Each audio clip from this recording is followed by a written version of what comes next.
They're at Brentford at 4:30, full commentary on 5 Live. We'll come back to the football once we've done some Women's Cricket World Cup, some racing and some Formula One. George Russell is on pole for the Singapore Grand Prix. There's live commentary on 5 Sports Extra. Took a stunning lap to get there, so he's ahead of Max Verstappen on the front row. Championship rivals Oscar Piastri and Lando Norris start 3rd and 5th respectively. There are 25 points between them. Harry Benjamin, Jenny Gow, pro driver Sam Bird are your team. Harry, do I include Verstappen in the championship race now? I've seen some people doing that. Is it a bit fanciful? Look, it is a little bit fanciful, but you absolutely include him. He's won the last 2 races on the trot.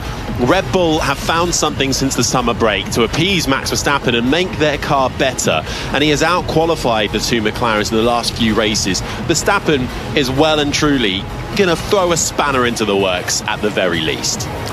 Sam, I hear you've just downed some chicken wings in time to talk to us, so that's much appreciated. I think it was more Harry that was in trouble with the... No, don't you start with that, Bird. But no, I'm excited for this one. I think that there's been a little bit of rain about. It looks like the track at the moment is damp. I expect it to dry before the start of the race. But McLaren is starting out of position, I think. I think they've got the potential to move forwards. Russell starting on pole, he's going to want to get a good start, but guess what? Max Verstappen alongside him is going to want to throw one down the inside into turn 1. It is going to be fascinating. There's been a lot of talk about the heat in Singapore. It's always a thing with that Grand Prix, but especially this weekend. So Jenny Gow, you're down on the grid. Give us a flavour. I am. It's very hot and humid. It's quite sweaty. It has rained last hour. We had a little shower. So that means the tarmac, if I just go down onto the grid, it's starting to dry already. But there could be a bit of gameplay when it comes to the starts. And it's busy, it's loud. Oscar Piastri just walking past me on the grid. They're all wearing their heatproof vests, ice vests on top of that. And the grandstands are absolutely packed. It's a great atmosphere. And it is genuinely difficult, Sam. And you've been there, obviously. But I can remember in Singapore Grand Prix past, I remember Alex Albon coming off the track afterwards and actually being really dizzy. Like, particularly in Singapore, it's a real point to be aware of. Yeah, this one and when we raced in Sepang, Malaysia, they were brutal. Getting out of the cars, I remember racing in Singapore and I would give my helmet, my hands device, my gloves, everything to my trainer at the time and say, look, you walk with them, and I would just make my way slowly back to the race team because even carrying that was difficult. You are exhausted at the end of this one. The humidity, the heat, the concentration, all culminate to make it so hard on the drivers. Jenny, who have you got with you? I have, world champion Damon Hill with me. Damon, nice to see you here. You're part of our commentary team at times. What do you make of the chances of McLaren tying up the championship this weekend? They couldn't do it last time out in Baku. I don't know, maybe they're having a bit of a run of bad luck. It's one of those things when you get close to the finishing line, it all starts to crumble, doesn't it? So the pressure builds. I think they'll do it. I think they'll get the constructors in the bag, and then they'll be free to race, the pair of them. But the track is drying, and I would definitely, if the rest of the track is like this, they'll be starting on slick. So much as we'd hope for a kind of slithery start, I don't think it's going to be completely wet. Yeah, George Russell, man on pole position, and I just saw him bend over, still in his helmet actually, and touch the grid, just like I did a moment ago, just to find out what the conditions are like. For him on pole position, do you envy him? He's going to have Max Verstappen right beside him. Absolutely, what a great place to be. Wouldn't you love to be on pole position for the Singapore Grand Prix? He did a fantastic job, I have to say. I love the way he was driving that car, and he extracted 100% out of the car. Max got a little bit of complaining about a little bit of being held up by Lando, but it's been difficult for the McLarens here. They haven't really found their feet, and they haven't found the dominance we've seen earlier in the year. But when it comes to the race, they tend to come into their own. So hopefully they'll put some pressure on the guys at the front. Who are you backing for the win today, Damon? Well, he's never won it before, but Max. But George is very good at holding his line. He's very good at keeping the guys behind him. So I wouldn't discount him. All right, thank you, Damon. Have fun. The street circuit element, Sam, let's go on to this, because the two title rivals separated by 25 points, one starting third, the other starting fifth. Problem for Lando Norris is, unfortunately, in the last race, if there's anybody out there who thinks he can take advantage of any Piastri slips, the evidence at the moment is not on his side. No, it's not on his side, but I think that he'll be confident going into this one, knowing that he's got the ability to eke out the tyre life. If there's anything that McLaren have got up their sleeve, it's the fact that they can go longer on a stint and still go quickly. So that could play into McLaren's hands today. That could play out for him quite nicely to get ahead of Antonelli. And then it's just who wants it more. Between the two, there's nothing between them in terms of pace. Throughout the year, it's been so close. Who wants to win the World Championship? We're going to be finding out very soon. Great stuff, guys. Go finish your lunch, Sam. Cheers. Sam Bird there with Harry Benjamin, Jenny Gow. That's our team for the Singapore Grand Prix. You'll get full commentary on 5 Sports Extra. Goal in the game between Ipswich and Norwich in the Championship, Mark Webber. It's that good, is it? We are just going to pause for a moment after this delivery from Fatima Sana, defended away by Harleen Diol, to throw away to listeners on Sports Extra to the Grand Prix, the Singapore Grand Prix, which is taking place. Over to you guys. Thank you very much. Good evening from Marina Bay and welcome to one of Formula One's most spectacular stages. Under the glow of 1,600 floodlights, the city of Singapore transforms into a neon cauldron of speed, sweat and strategy. The lights are bright, the walls are close and the field is incredibly tight. It's Harry Benjamin with you in the commentary box. Alongside me is racing driver Sam Bird. Sam, it was a mega lap from George Russell's Mercedes yesterday to secure pole, but it's going to be a challenge for him and all of the 20 drivers across 62 laps this evening. Especially difficult given the fact that it rained a couple of hours ago. The track is still drying. It looks pretty dry on the front straight, but around the circuit there are still going to be some slight damp patches, especially on these opening couple of laps. So I think the beginning of the race is going to be very exciting and maybe fraught with danger. The temperatures at the moment, air temp 28.7 degrees, track temperature 32.8 degrees with humidity just above 80%. It is incredibly hot. One person who knows and can feel the heat right now is down on the grid for us. Our eyes and ears is Jenny Gow. Good evening, Jen. Yes, good evening, and I wish I had one of those cool suits and the vest, because it is a little hot and a little humid. Even despite the rain, it's still in the air and you can feel that. There is another rainstorm due to come, but I believe that will miss the track. But let's see what happens. Yeah, the risk of rain is 30%, but when you're only 140 kilometres north of the equator, things can change very quickly in this part of the world where the average humidity is 70%. Right now it's recorded at 81. Physically demanding over the course of what should be a 2-hour race. We'll see the drivers lose between 3 to 4 kilos from perspiration as well. In the build-up to this weekend, the FIA declared a heat hazard because the ambient temperatures were registering at 31 degrees or higher. That has meant teams must fill all the hardware for a driver cooling system that Jenny mentioned to every car this weekend. The actual vest part, a fireproof shirt with thin tubes that carry a cold liquid coolant, that's optional this year. Drivers can choose whether to wear it. If a driver doesn't wear the vest, they have to carry extra ballast, about half a kilo, to compensate so they don't gain a weight advantage over those who do wear it. So everybody will be even in terms of any kind of advantage that won't be gained. So that we're trying to work out who is doing it. We've seen Ollie Behrman certainly wearing it. Would you wear it, Sam? I don't think I would. No? I don't think I would. We've seen, I think it's Lewis Hamilton and Ollie Behrman definitely running it. The rest of the field, Max Verstappen has said he won't. Max Verstappen definitely said that he won't. But until it's tried and tested, I certainly wouldn't.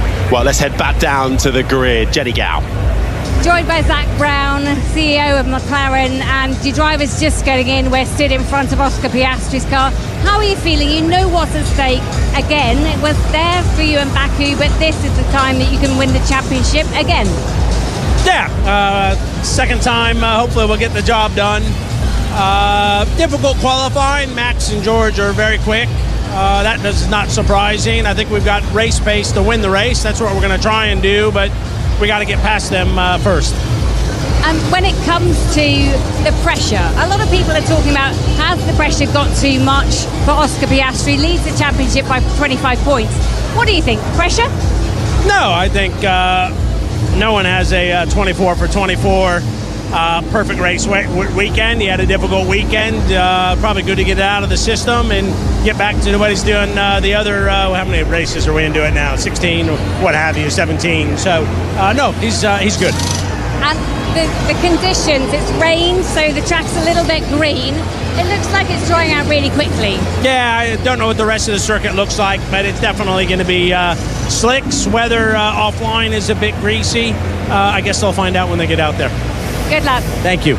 Jenny speaking with Zach Brown there, the CEO of McLaren, looking at our data screens. Even though it did rain, no one is opting for an intermediate tyre. Everybody either on the medium or the soft. And actually, the biggest disparity, Sam, George Russell on pole will start on the medium. Max Verstappen, he's opted for the soft tyre. Yeah, that'll be very interesting off the line. Expect Max Verstappen to be eager to get in front of George Russell at the beginning of this race, using that goodness from the soft compound tyre off the line. But it's going to be challenging. What's the grid slot going to be like? Is it going to have much grip? Well, we haven't got long to find out. A few minutes away from lights out for the Singapore Grand Prix, but the grid is still busy. Back to Jenny. Right, Jack Whitehall, Hi. You love a bit of F1. F1 75 is your thing. Did you enjoy that? I loved it. And I've been to a couple of races now. This is my first ever night race. What are you making of it? Yeah, I mean it's a lot. It's intense. It's hot. It's loud. I kind of want one of these cooling vests that everyone's talking about as a spectator. So I can't even imagine what it's like once you actually get inside one of the cars. Yeah, pretty intense, I think that would be. Yeah. Under the floodlights, as you say, it's something very special. This must compare to like a really big gig for you. Well, I like a big gig for me. There's definitely a lot more people here than there were at my gig when I came to Singapore. This is a much bigger show. I was performing in front of 300 people. But yeah, it's insane, this like whole traveling circus now. I've been to a few of the races abroad. It's just amazing that it comes and it's this 3-day event and then it all builds to this incredible race, which I'm really looking forward to. And I'm kind of secretly hoping that George Russell brings this one home, even though we want to see an exciting race. But I'm a big fan of George's. I actually wound up in the hotel gym with him at midnight, the night before qualifying, just me and him doing a midnight gym sesh. And then the following day, he went and got on pole.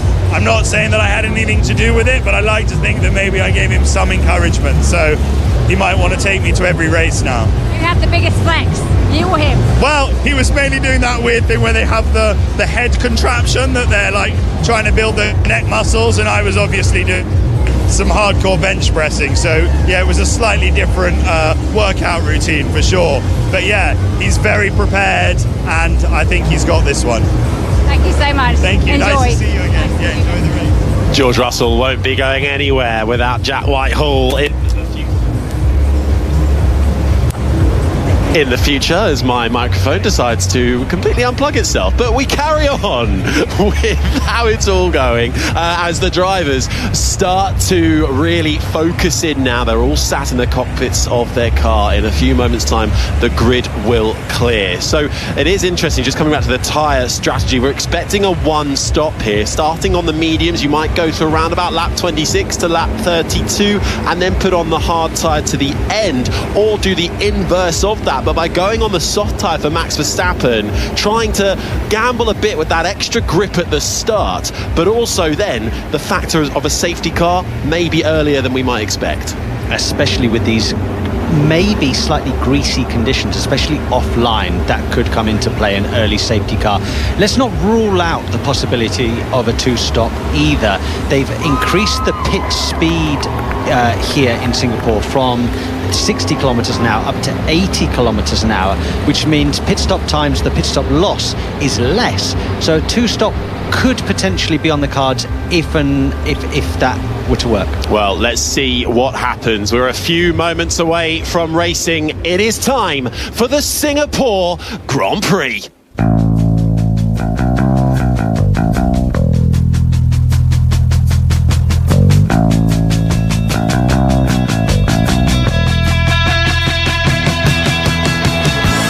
The cars head down to turn 1 on the formation lap. There'll be 2 going from the pit lane. The Williams of Alex Albon and the Alpine of Pierre Gasly. So right at the back at 18 cars will be Carlos Sainz's Williams. He'll be behind Esteban Ocon in the Haas. From 16th, Franco Colapinto in the other Alpine. Lance Stroll rounds out the top 15 in the Aston Martin behind Gabriel Bortoleto, with Yuki Tsunoda's Red Bull in 13th, behind the Racing Bulls of Liam Lawson in 12th. Nico Hulkenberg just missed out on the top 10. He'll start 11th behind Fernando Alonso. Ollie Behrman makes his first Q3 since Silverstone in 9th, behind Isaac Hadjar. The 2 Ferraris ahead, with Leclerc behind Lewis Hamilton. Lando Norris is the top 5, behind Kimi Antonelli from 4th, and your top 3, the championship leader Oscar Piastri from 3rd, and the front row is Max Verstappen, and on pole position it's the Mercedes of George Russell.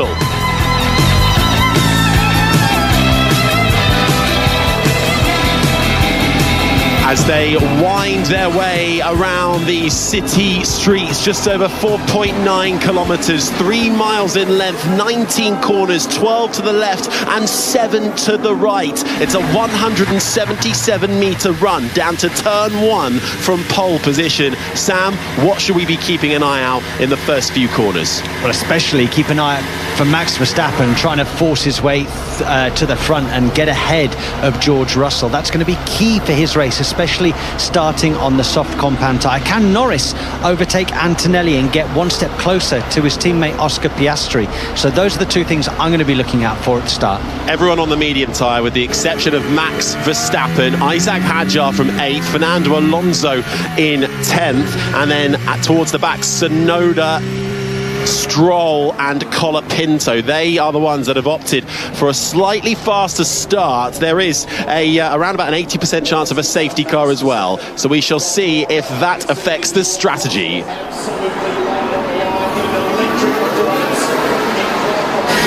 As George Russell lines up on the grid.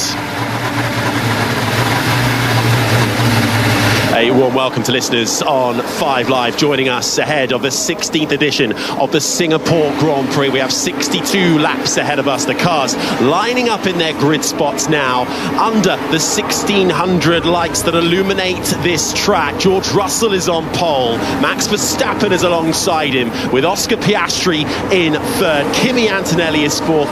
Lando Norris round out the top 5. Sam Bird, the racing driver, is alongside me. Sam, quick word on what you're expecting to see over the course of this Grand Prix.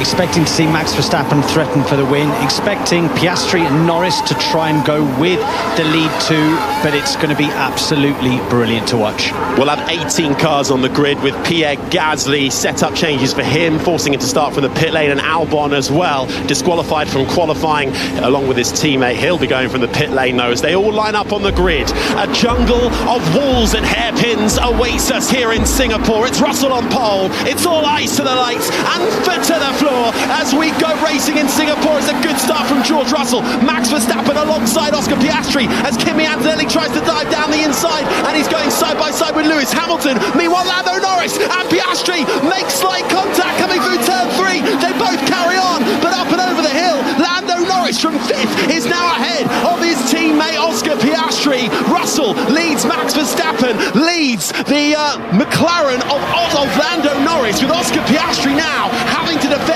from the Ferrari of Charles Leclerc. But Lando's got a slightly broken front wing end plate by getting past Oscar. If you look closely at this front wing end plate on the left-hand side, it looks like it's slightly damaged. Let's hope that that doesn't affect his race. But great start from the young Brit. It was line astern going into turn 1 from the first 2. Good start from Lando Norris, difficult one for Piastri, and bad start for Kimi Antonelli. Oscar Piastri, who came into this race leading the Drivers' Championship by 25 points to his teammate Norris, saying, I had contact, just keep an eye on everything. That's what the British driver is reporting on the radio as he makes his way into the hairpin at turn 13 over the Anderson Bridge. George Russell, with a great start though, leads from Max Verstappen. Lando Norris 3rd, Piastri 4th, Leclerc the top 5. Antonelli's lost positions, he's down to 6th, ahead of Lewis Hamilton. Then comes Fernando Alonso. Hadjar is 9th, with Ollie Behrman rounding out the top 10. So a fairly clean start, but the 2 McLarens did come together, and the front left end plate on Lando Norris's front wing is hanging loose as he comes into the braking zone. Piastri runs wide down at turn 16, has to cut the corner, and with 2 more to go to finish off lap 1 here. But it's George Russell who leads, but there's drama, Steve, for the 2 McLarens. Contact made in lap 1. And those loyal customers on Sports Extra will be bringing you uninterrupted coverage for the remainder of the race. Here's Piastri. Yeah, I mean, that wasn't very team-like, but sure. That wasn't very team-like, but sure. Norris up 2 positions. He qualified in 5th. He did what he had to do. He got his elbows out. We've seen cars make contact there before a few years ago. The 2 Force India drivers, Esteban Ocon and Sergio Perez, came together, but that was a lot more damaging for them as Yuki Tsunoda has to defend from the Haas of Esteban Ocon, which slides down the inside. Not a great run for Tsunoda. He's down now to 17th place as we get another look at Lando Norris onto the apex of turn 3, and he came in there hot and almost just had to try and not get into the back of Max Verstappen's car ahead, Sam. Well, he did get into the back of Max Verstappen, which then bumped him into Oscar Piastri. So quite a difficult situation there. I think Lando was perfectly within his right to go for it. I don't think he expected Max to check up quite so much. Max was going for a more stop in the middle phase of the corner and then get a good exit, and that meant that they had a little collision with the Red Bull and then a collision with Oscar. Hopefully that's not going to affect him too much with that end plate damage. Kimi Antonelli closing in on the Ferrari of Charles Leclerc. Kimi Antonelli, who started 4th for Mercedes, losing positions to the Ferrari and the McLaren of Lando Norris. Mercedes, who've been performing well here, both of their drivers running well, but George Russell is the one who leads, sets the fastest lap, just gone. He's 1.5 seconds up the road from Max Verstappen, who started on the soft tyre. So Max Verstappen's tyres will degrade quicker than Russell's. So are we cool with Lando just parting out of the way, or what's the go there? So we're looking at it. Let me get back to you. Lap 1, racing incident. 2 teammates alongside each other, both fighting for the championship. That is the first time we have seen those two have a, I want to say, proper collision. They had a collision in Canada, but that wasn't really with that much jeopardy as the one we've just seen in Singapore tonight. Yeah, I don't think it was Lando. Small amount of front wing damage, nothing to worry about, which is what we've been reporting as well. But going back to it, I wouldn't say that there was massive jeopardy. Oscar left the door open for Lando there, invited him down the inside. So I don't think Oscar's going to have too much to complain about when he sees it back. The contact was made because Max checked up a little bit, and then Lando had nowhere to go, bounced off of Verstappen and into Oscar. Well, I'll tell you what, the incident involving Norris and Piastri has been noted for causing a collision. So we'll bring you up to speed if race control want to advance that. It's lap 3 of 62. Russell leads now by 2 seconds to Verstappen. Then comes Norris, Piastri and Leclerc, the top 5. Let's bring in the BBC's F1 correspondent, Andrew Benson. He's at 5 Live Race Centre. Andrew, what did you make of the 2 McLarens coming together? Well, it's a very interesting situation, Harry, isn't it? Because McLaren have these racing rules between their 2 teammates, and the main rule is you can't hit each other. And of course, Lando Norris hits Oscar Piastri. Okay, it's damaged Norris's car, not Piastri's, but it's exactly the sort of incident that Andrea Stella hits some radio from Piastri. We're still reviewing that incident. We will look at it, but I need you to just focus on what we can do here. Control the controllables, mate. Yeah, that's Oscar Piastri just being told that they're reviewing the incident, but almost just to keep doing what he's doing. And as we say that, from race control, no further investigation for that collision, so there won't be any penalties awarded. Norris still out there with that front wing end plate, Andrew, hanging by a whisker. Yes, right. So I don't think, as Sam says, the move itself was definitely on, but as a consequence of the move, Norris hit Piastri, and that's, as I said, that's against McLaren's racing rules. So one of the interesting aspects of this season has been a lack of tension between the teammates. It's very occasionally reared its head in Canada, for example, when Norris ran into the back of Piastri, but they've kept it under control. Obviously Piastri's not happy about that incident and about various other things that have happened this year, including the switcheroo at Monza, for example, and the way McLaren have tried to control things between their drivers. So how are they going to handle the rest of this race and the fallout? It's going to be something that we're all going to be digging into after the race, that's for sure. And we're only on lap 4 of 62, under the lights here at Singapore, where this stage awaits us with 20 drivers all still in this race. Russell leads 2.5 seconds to Max Verstappen in second. Then comes Norris in third, Piastri fourth, Leclerc, the top 5, still keeping Kimi Antonelli's Mercedes at bay.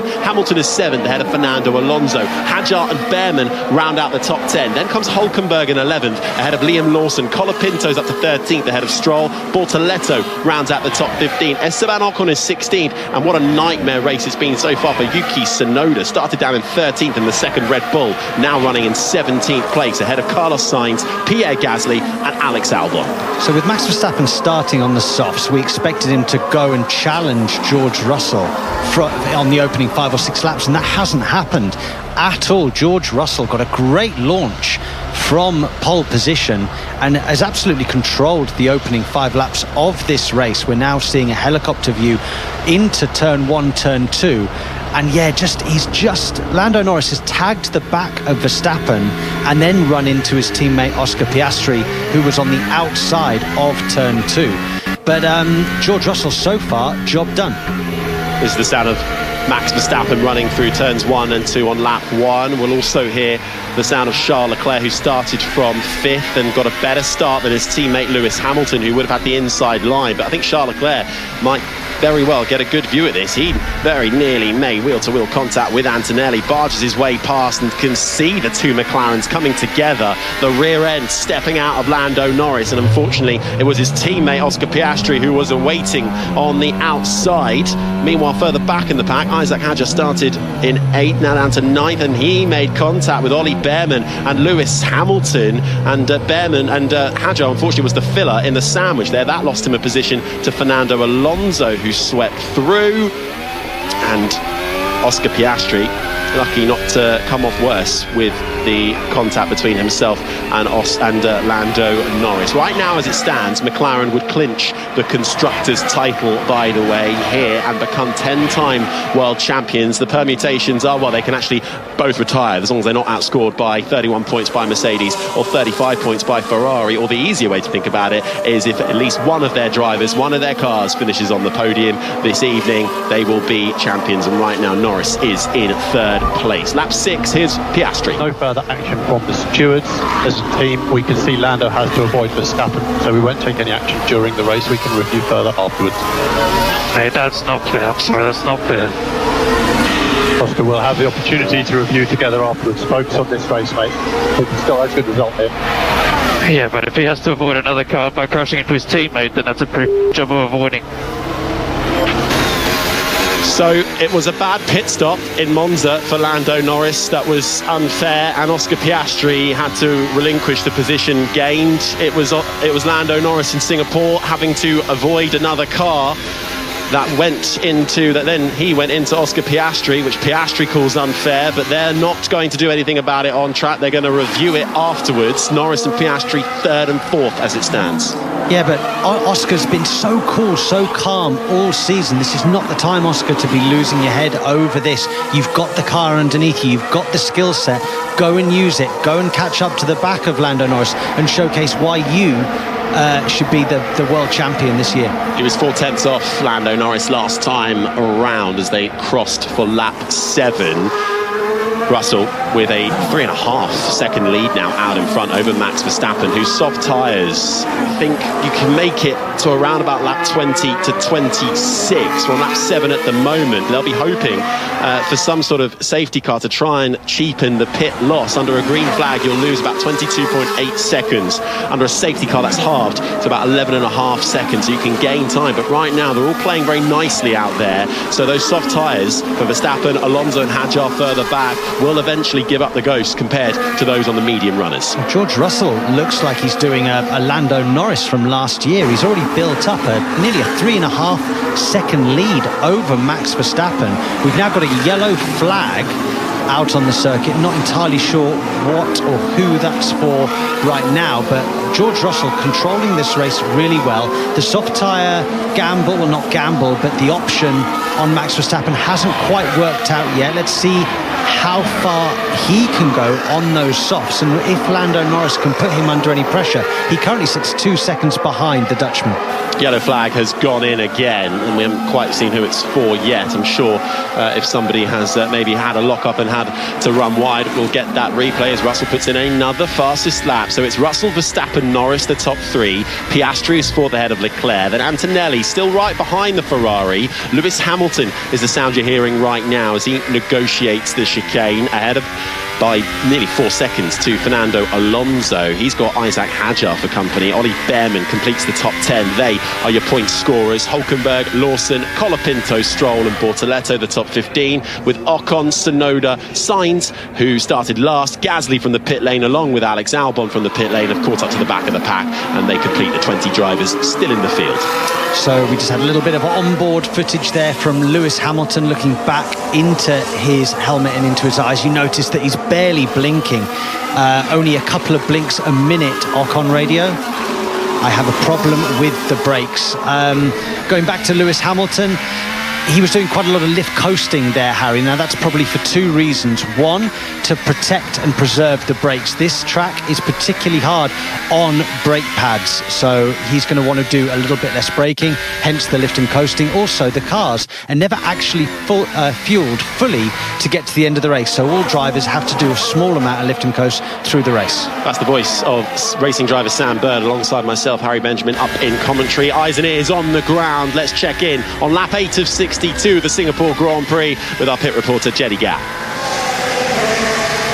Thank you very much, Harry. It's still balmily hot down here. I can't imagine what it feels like to be actually driving one of these cars. Looking at pit stops, if you started on the soft tyre, Norris, radio. Yeah, pace is good. I think I'm a lot quicker. Yeah, that's Lando Norris just being asked how the pace is. He thinks he's is good and he can go quicker, is what Norris is reporting on the radio, Jen. So if you start on a soft tyre, like Max Verstappen, like Fernando Alonso and Hadjar in the top 10, you should be able to get to about lap 20 before you come in and pit. None of these runners have done any long runs because of the multiple red flags. So this is a bit of a voyage into the unknown for a lot of the teams. It certainly is. Worth bearing in mind here too that the undercut is quite strong. If you're running on the medium tyre, if you can run and stop after 25 laps or so and switch on the hard, that should give you around about 1.5 second performance advantage, depending, of course, on factors like traffic and the car you're trying to undercut and get ahead of by stopping before them. So let's see if that plays a factor here. Nobody biting yet. If you started on the medium, you're expected to run to about lap 26 or lap 32. 80% chance of a safety car. Well, Lando Norris did suffer damage. That front wing end plate still hangs off his car and is holding on by a whisker. Oscar Piastri has been on the radio to his team saying he thinks it was unfair that in order to not crash into Max Verstappen, Lando Norris decided to collide with his teammate Piastri. Instead, the team have been on the radio back saying, well, we are going to review it, but we're not going to take any action. The stewards have looked at it. They're not going to take any action either. It is head down for the two McLaren drivers now. Norris in third place, ahead of Oscar Piastri in fourth. With those positions, and as it stands right now, they would clinch the 10th Constructors' World title for McLaren under the lights here in Singapore.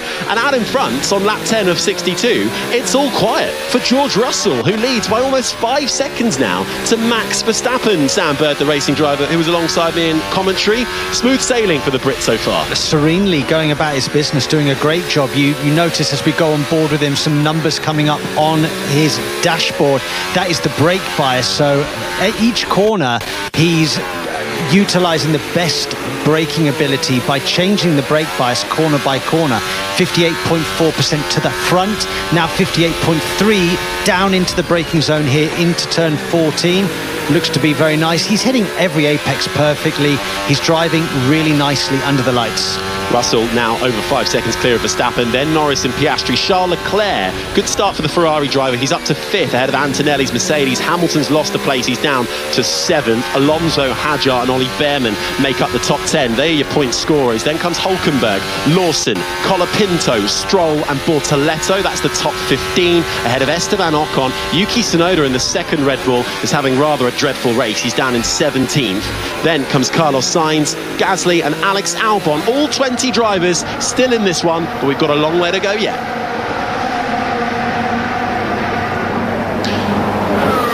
So all fairly clean throughout the grid so far. Norris still continuing out there. I'd like to get another look and see how long that front wing end plate's going to hold on for. Here's Verstappen. Any change there with the downshift, Max? Otherwise we've got... No, it's really... Okay, understood.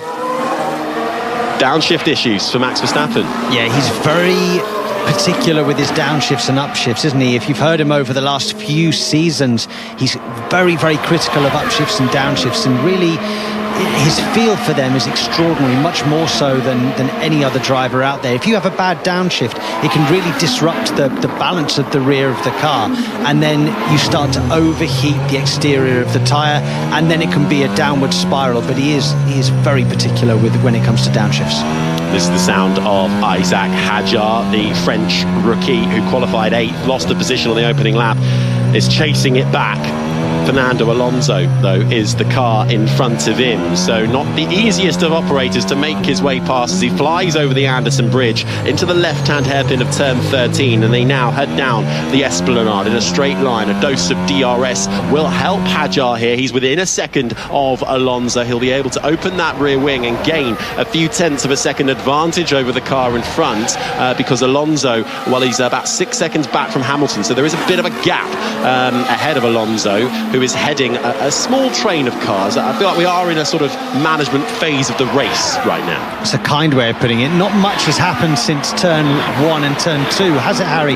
Everybody's just settled down and waiting for the tyres to degrade a little bit more. As you said, nobody got those long runs in on Friday or indeed on Saturday, really, that were anything representative. So right now, everybody's just learning how far they can take these tyres.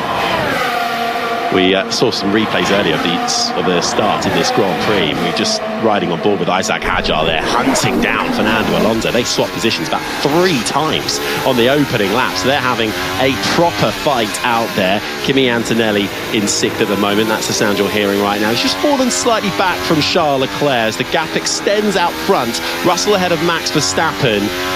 Coming back to the McLaren situation, Sam, Oscar Piastri is clearly not happy that McLaren have not taken any action for what he deems to be an unfair move by Lando Norris on the opening lap. Do you think that's right, considering all of the chat since, well, Monza in Italy, where we had that pit stop debacle where Lando Norris got the slower pit stop and that allowed Piastri to get in front? Piastri gave up that position because that was beyond Norris's control, a slow pit stop. Honestly, I think the powers that be at McLaren are going to be looking at that incident 10, 15, 20 times after the race, freeze framing it, looking at it, and they'll make an internal judgment of what went on, what was fair, or if it wasn't fair. Right now, the only thing Oscar Piastri can do is run the best race he can. He currently sits in 4th place. He's lost a position to his teammate Lando Norris. He just needs to focus on each and every lap and execute the perfect race from now. Try and score as many points as he can, and if it's an afternoon, an evening where it's damage limitation, so be it. But just focus on the job in hand, Oscar, which is get as many points as you can today. Worry about turn 1 later on. But even if they did swap positions, surely that everyone would suddenly cry the opposite way and go, well, that's not how we go racing. I can't see them swapping positions right now. That's not going to be happening. What's going to happen is there will be an internal discussion at the end of this race. Right now, Lando Norris is 3rd, Oscar Piastri is 4th. If Oscar Piastri wants to get on the podium, he's going to have to do it in a motor race. Well, Andrew Benson, an internal conversation at the end of the race is no good for Oscar Piastri, is it? It's not, and I witnessed a different internal conversation earlier today between Zach Brown, the CEO of McLaren Racing, and Mark Webber, Oscar Piastri's manager. Now, of course, I wasn't involved in that conversation, but I'm pretty sure it would have been about how they handled the championship. Now, the situation here is that McLaren have based their entire approach to race driver management this year on the concept of fairness. if something happens to a driver that's not their fault or whatever, it's fair for their team to put that right. And that's the argument Piastri's making. If we go back 2 races at Monza, where they overcomplicated the pit stop process and ended up with the drivers the wrong way round, and they asked Piastri to give the place back, even though that was caused by a slow pit stop. The team, which in Piastri's mind had been part of the agreement that a slow pit stop would be considered just part of racing, but the team thought that because they'd stopped the drivers in the wrong order and then had a slow pit stop, that was them interfering in the drivers, and so they asked Piastri to give the position back. Go back another couple of races to Hungary. Piastri's the lead driver. Norris messes up his start, ends up behind, changes his strategy. We're going to see a Red Bull pit stop coming up, and Norris ends up doing a different strategy from Piastri and getting ahead of him in the race. So when Piastri talks about fairness, that's what he means. He doesn't think that under the concept of the way the team run the drivers, that Norris is fair, or their decision not to do anything about it is fair. So how that plays out later is going to be absolutely fascinating. It's going to be a conversation that rumbles on well and truly after this race and into the next. We just had a bit of action in the pit lane, by the way. Yuki Tsunoda has come in from 17th along with Gabriel Bortoleto Salvo. Looked like he had some front wing damage too. So easy to do around here. We've also seen Lando Norris report the fact that he's actually hit the wall on the right hand side, and can the team keep an eye on it? So a little bit of concern in the cockpit there for Lando Norris. Hopefully that car will be okay. As we just getting a look at how Gabriel Bortoleto picked up some damage on his front wing from an opening lap clash as they all tried to merge into turn 1. Norris then, we're just going to get a look at it now. This is the sound of it. Coming to the right-hander of 16, feeds himself out through 17. The wall is there on the exit, scrapes the wall, very much like they do in qualifying. We'll get another look at it off camera. It's more of a scrape. Fine. That's a scrape. That's okay, but no more than that, Lando. You don't want to be pushing the boundaries anymore. That's more of a qualifying line, not a racing line. No, as that front wing left end plate still hangs on to the McLaren driver's car. Franco Colapinto comes into the pits from further down in the field. Let's check back in with Jenny. Yes, I'm actually down in the pits now, and when Bortoleto came in, there was an incident with one of his tyres. It was the one that was taken off one of the medium-banded Pirelli tyres, and it actually rolled into the actual live pit lane. Someone was very quick on their feet and managed to get it back, but it was just the same time that Yuki Tsunoda was passing. No incident, no problems, but I wonder if the FIA will have a little look at that just to make sure it doesn't happen again. Yeah, quite possibly, as Colapinto comes in on lap 15, puts the medium tyre on. He was on the soft, so his softs are crying enough a little bit early. Tsunoda came in around about the lap before, didn't he, on 14 again, just to get rid of those softs. So now running on the hard, you'd think they'd try and get that all the way to the end of the race. However, that was what Lewis Hamilton tried last year. Came in from the soft around about this time and lost positions. Currently 3 or 4 cars on the window, so think about the undercut on that. Yeah, easy when it comes to the undercut for Lando Norris to pit first before Max Verstappen to try and gain advantage with maybe a bit of clear air, no traffic and some fresher rubber. I mean, he's certainly got the pace, I think, over Max Verstappen in this phase of the race. So if he were to bolt on a set of fresh, hard compound tyres, I would expect him to put in some blistering lap times. It's just a case of, if he does that, does Max Verstappen come in the very next lap to keep himself ahead? If you are Lando Norris, though, I'm assuming you don't want your front wing changed.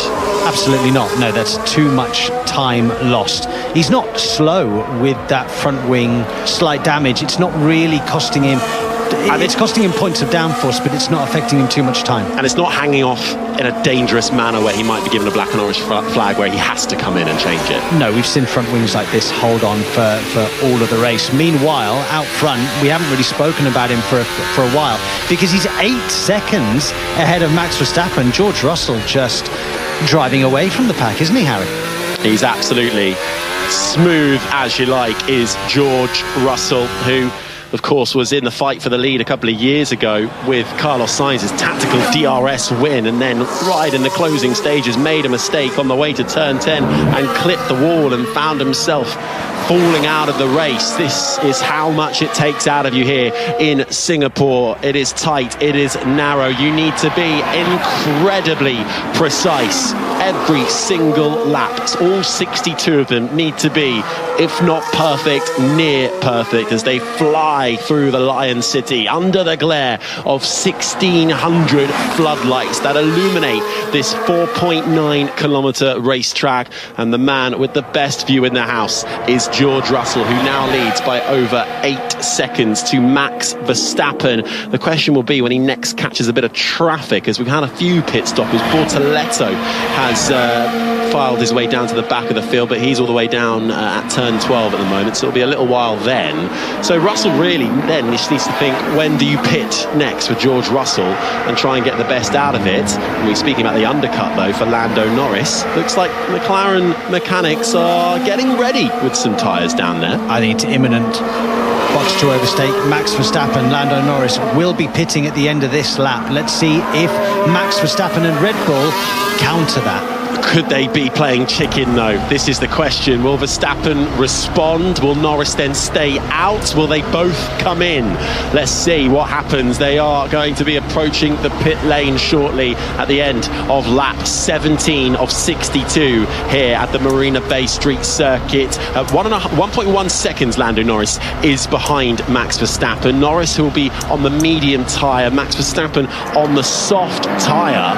Closing in is Lando Norris. He's turned up the wick on this lap as they both file their way through turn 17. Verstappen stays out, so too does Lando Norris, who is told late in the day to stay out. And it was late in the day because they were ready with hard tyres in the pit lane, but they've come back in. So clearly they didn't want him to come in the end. No, I wonder what's going on with the strategists there. What are they thinking? Why change your mind at this stage? Are they thinking of going long? Are they thinking just 1 or 2 more laps on this tyre? It's fascinating, isn't it, Harry? Oscar Piastri, meanwhile, is a little further back. Last lap around 1:37.3. For Norris, it was 1:37.1. I wonder if Piastri is just falling back. He doesn't want to be in the dirty air too much of his teammate Norris, just trying to preserve those tyres, maybe to go a little bit longer into this race. I also think he was flustered after the first couple of corners. Maybe he's just not having the best race, and something like that can affect you mentally. It can make you drive in a certain way where you tense up. You're thinking, it's all against me. Why has this happened to me again? And you're not fully focused on the job in hand. I'm sure, look, Oscar Piastri is one of the best out there. He's leading the World Championship for a reason. He's done a phenomenal job this year. But it's not like him to be that far off his teammate after only 17 laps. No, I feel like this is the first time we've heard an almost flustered Oscar Piastri. Meanwhile, back on board with Lando Norris, was top to box last lap around. They decided to abort it. I also wonder if they want to get the effective undercut on Max Verstappen. They've got to look at where the traffic is and where they'll feed him out onto the circuit. You'll lose about 22 seconds in the pit lane. So I think they're trying to look around where Fernando Alonso is, but he stays out again, not coming in, Norris, for another lap around as they both roll down towards turn 1. The gap's maybe not quite there for Norris. No, as we say that about Piastri, he just puts in his fastest lap of the race, a 1:36.9, compared to Lando Norris, 1:37.4, being tucked up 1 second behind Max Verstappen. Are they allowing Piastri to catch up to the back of Lando Norris? In order to do, I don't have a clue. In this racing fairness, I don't know, because that turn 1 incident is going to be spoken about, isn't it? We're going to be having a blast with that on the pod, no doubt. It's going to be the big talking point of this race. But as Oscar Piastri goes and does his fastest Sector 1 again, he's definitely had the hurry up over the last 2 laps. Meanwhile, George Russell has pulled just over 9 seconds over Max Verstappen. He's got about 21 seconds over his teammate Kimi Antonelli. If he can stretch that out just a little bit longer, this could work out really nicely for George Russell to pit and come out ahead of his teammate Antonelli, who might be able to give his teammate a bit of a helping hand here and make sure he doesn't end up in any traffic he doesn't want to be in. So right now, Mercedes finding themselves in control of this race win here. It's Mercedes ahead of Red Bull, ahead of McLaren, and there's action down at Red Bull as the mechanics dart from the garage to the pit lane, following McLaren, who look like they're coming back in though as well, but Verstappen's in. That means that Lando Norris is going to be going long. Right now. So they do a pit. Oh, it's a long pit stop. It's taken too long for them. They're putting him back out. It's 3 seconds. About a second slower than they would have liked. But Verstappen has pitted. Verstappen's pitted and comes back out on the hard tyre. He'll feed out just behind Fernando Alonso. No, he might just make it. Alonso's gonna be to the apex at turn 3 behind Max Verstappen, who does just get ahead of Alonso. So that's crucial for Max Verstappen. But McLaren were out in the pit lane, and then last minute Lando Norris's mechanics came back in with hard tyres, back into the garage. Norris stays out. 10.5 seconds the gap between him and George Russell, who leads this race, as Verstappen is told his outlap is critical. Get those tyres up to temperature as fast as you can, build back the grip, build back the speed, and they look as to what Lando Norris's strategy will be next. He decided to stay out, make a benefit of more clear air. More clear air. Can he put 3 or 4 stonking laps in now to try and get that gap to Max Verstappen while he's slipping and sliding around on the hard compound tyres, trying to get them in? Or now, is he going to go long? I mean, long, and go medium soft? Last lap around was a 1:37.5. Piastri's turned up the wick slightly and put in a 1:37.1. So, well, both McLarens just managing within their tyre limits. Norris comes back around again, not pitting. Piastri stays out as well. So the only pit stoppers we've had so far, those at the back, Gabriel Bortoleto, Yuki Tsunoda and Franco Colapinto, they're 18th, 19th and 20th. They've all made their pit stop. And from the front runners, the first to bite was the first who started on that soft tyre. Max Verstappen has pitted. He's come out in 7th and he's on the hard tyre. And he's already putting in massive sector times. Purple in sector 2, purple in sector 3. That is working really nicely for Max Verstappen. That's going to force McLaren to go long with both of those drivers. As Hadjar comes in to the pits in his Racing Bulls and heads straight for his mechanics, so he'll drop out of the points at the end of lap 21. It seems like a nice tidy spot from them, and he puts on the hard compound of tyre. So Hadjar then comes out, and he should feed out ahead of the Alpine of Franco Colapinto, but Colapinto's going to get it tight, and they go wheel to wheel through the left-hander of turn 3. Colapinto's tyres will be slightly warmer, but the Racing Bulls has the advantage of track position and even wants to do a little bit of weaving just to try and get those temperatures up in his 4 tyres. Isaac Hadjar feeds out in 17th. Colapinto, who has already pitted as well, goes from 18th. So Colapinto, actually with the aid of DRS, looking to try and make a move down into turn 7 on the Frenchman ahead of him. So nice little fight developing there, but the Alpine is struggling this weekend with the low speed corners in particular, so they are off the pace, and expect to see Hadjar disappear into the distance by the time they get to turn 10. Indeed, he has now turned up the wick. Yuki Tsunoda is actually behind Colapinto down in 19th. So Tsunoda hoping for some sort of miracle, as Charles Leclerc is told to box as he comes into the pits. Let's head down to Jenny. Charles Leclerc pulls up 22 men, lift him up, change the tyres and release him. They're onto the hard Pirelli tyres, 2.3, slightly longer than would be ideal, but it's clean. Clean stop from Charles Leclerc. Then let's see where this feeds him out. Norris and Piastri continuing on out there. So too for George Russell. Now Charles Leclerc is not going to get out ahead of Nico Hülkenberg. Sauber, who just nicks ahead of him at turn 3, but Hülkenberg, Sauber yet to pit out there. So once Leclerc's tyres are up to temperature, you'd like to think it will be an easy enough move. He gets a little bit of a twitch coming through the right-hander of turn 5 will get the aid of DRS and closes in onto the back of the green Sauber in front of him. Does he dive down the inside? He does. Hulkenberg just sees him coming and leaves him enough room. The Ferrari now ahead of the Sauber. Lap 22 of 62. Yeah, that's not your fight, Nico Hulkenberg. Let the Ferrari go and just do your own race. Meanwhile, Verstappen radio. Okay, so free to push now. Well, right, mate, but everything is working against me this race. Interesting. He says everything's working against him.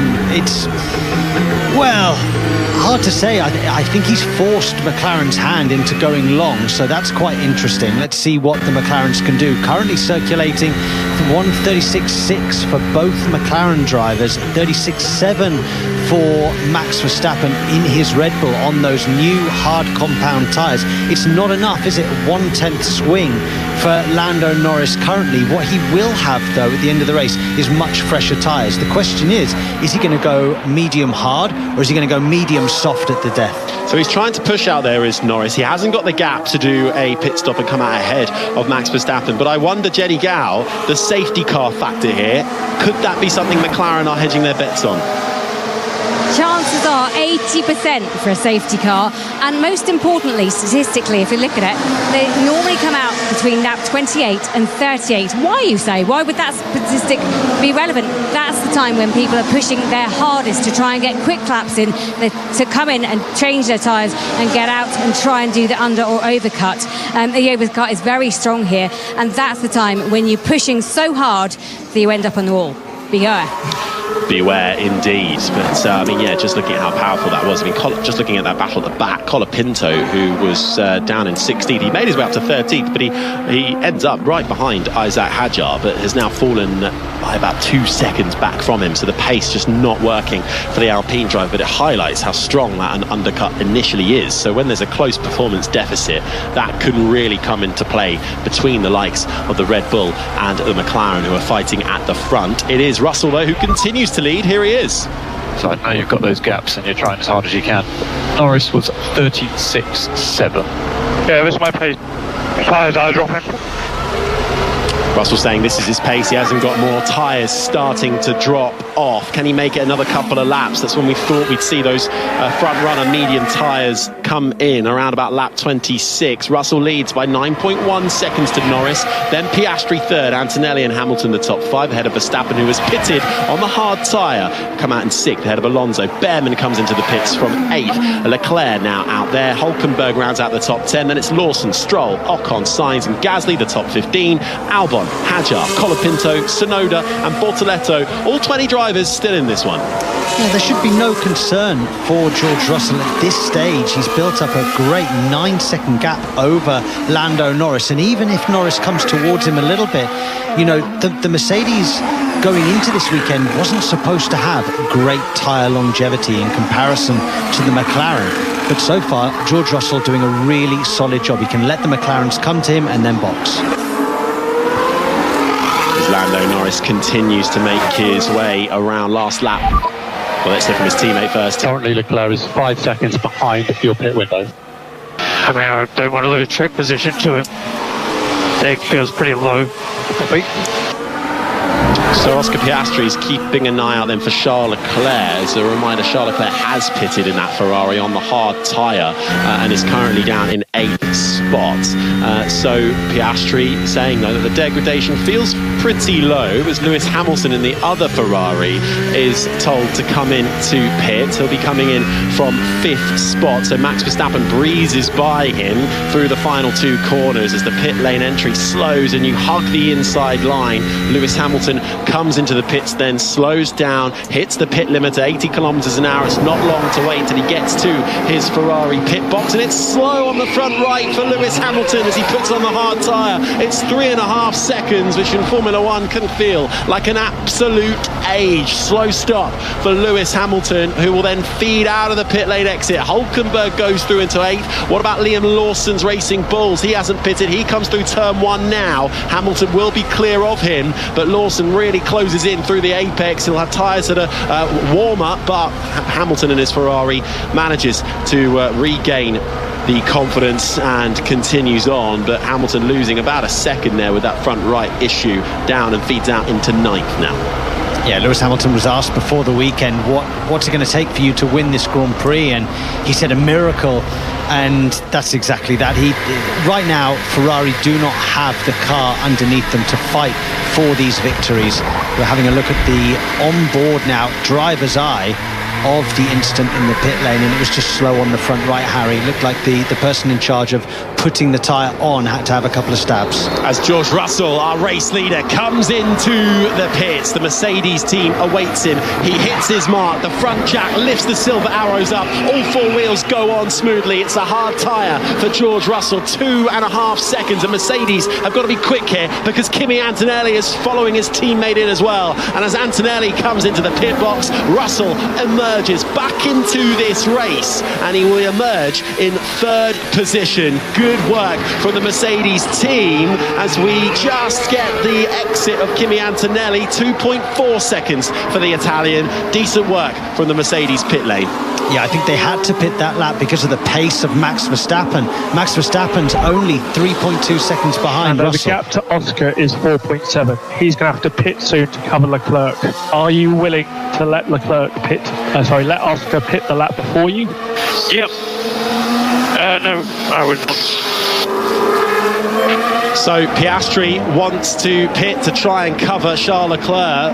Lando Norris asked if he'd be okay with Piastri pitting first.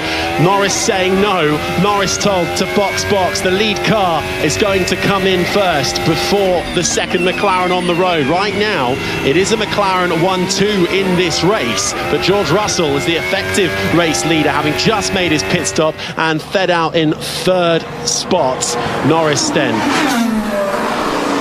leads by 4.4 seconds. Russell down in third. Verstappen and Alonso the current top five as Norris comes in to the pit lane.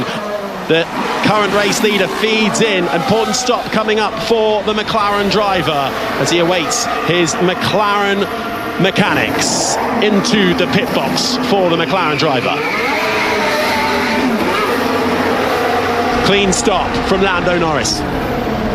Clean stop from Lando Norris, who's just come into the pits. He's denied his teammate the chance to pit first. Oscar Piastri now inherits the lead of this race, but is looking at the Ferrari of Charles Leclerc to try and cover him off. But it's George Russell, the effective race leader, having pitted a few moments ago, currently sits in second. It is smooth sailing for Russell out in front, but there will be long talks between the two McLaren drivers come the close of this race. But it's only lap 27 of 62 under the lights at Marina Bay.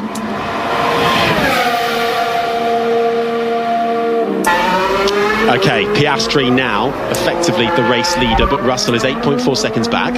Okay, listen carefully. We have an engine issue, 3 to 4 tenths a lap. I'm really sorry. It's back. Wait, what the hell is wrong with this engine again?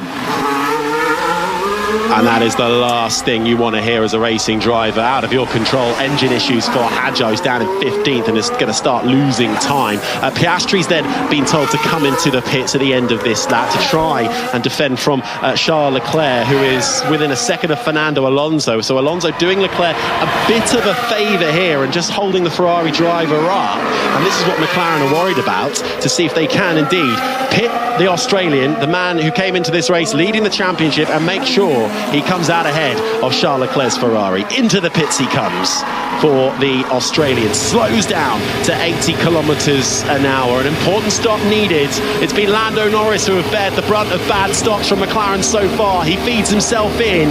It's slow and steady, and it's slow from Oscar Piastri. It's a 5.2 second pit stop. It's Piastri whose race is falling apart here. A slow stop for the championship leader. That is a nightmare as he comes out in the pits. Where's Charles Leclerc? Comes in through the left-hander of turn one. Piastri will be okay. He feeds out ahead of Charles Leclerc, but that is costly time that Piastri did not need to lose. No, we didn't actually see what happened in the pit stop. I presume it was at the rear of the car, and Fernando Alonso as well.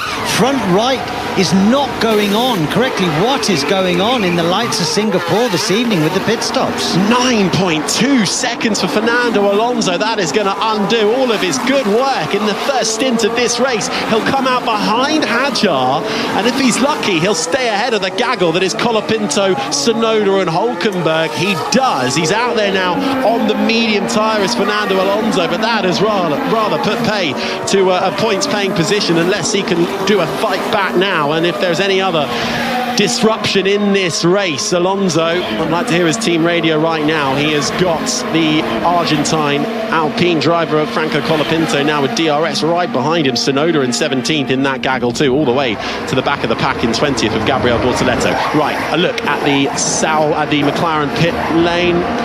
Rear left tyre didn't go on quick enough.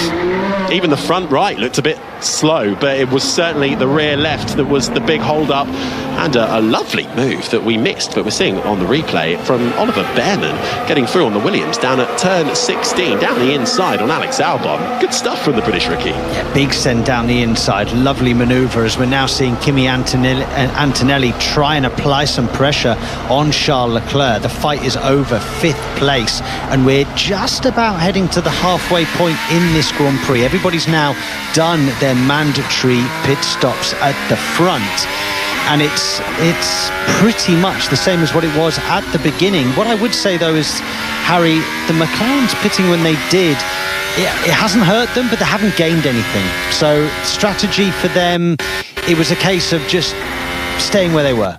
It's kind of all even out in front again. Russell retakes the lead of this race by nearly 4 seconds over Max Verstappen. Lando Norris sits third ahead of Oscar Piastri. Charles Leclerc is the top 5. Kimi Antonelli is back under the rear wing of the Ferrari driver. Hamilton is 7th. Liam Lawson has worked his way up to 8th. Lawson hasn't pitted. Neither has Lance Stroll. Neither has Esteban Ocon. They are the last 3 cars occupying the point-scoring positions in the top 10. Stroll really nursing his soft tyres that he's now done 29 laps on. Outside of the top 10 is Sainz, who is yet to pit. Behrman has now up to 12, ahead of Albon, yet to pit. 34 to go. If you speak to me every lap, I will disconnect already. And that is Fernando Alonso, who I don't think is in the mood to chat to his race engineer during this Grand Prix. Do you remember when he first joined Aston Martin and it was all very cordial and very pleasant on the radio? That was not pleasant. You've made a mistake in the pit stop, guys. Don't speak to me unless it's critical. Let me get on with my job. I know what I'm doing.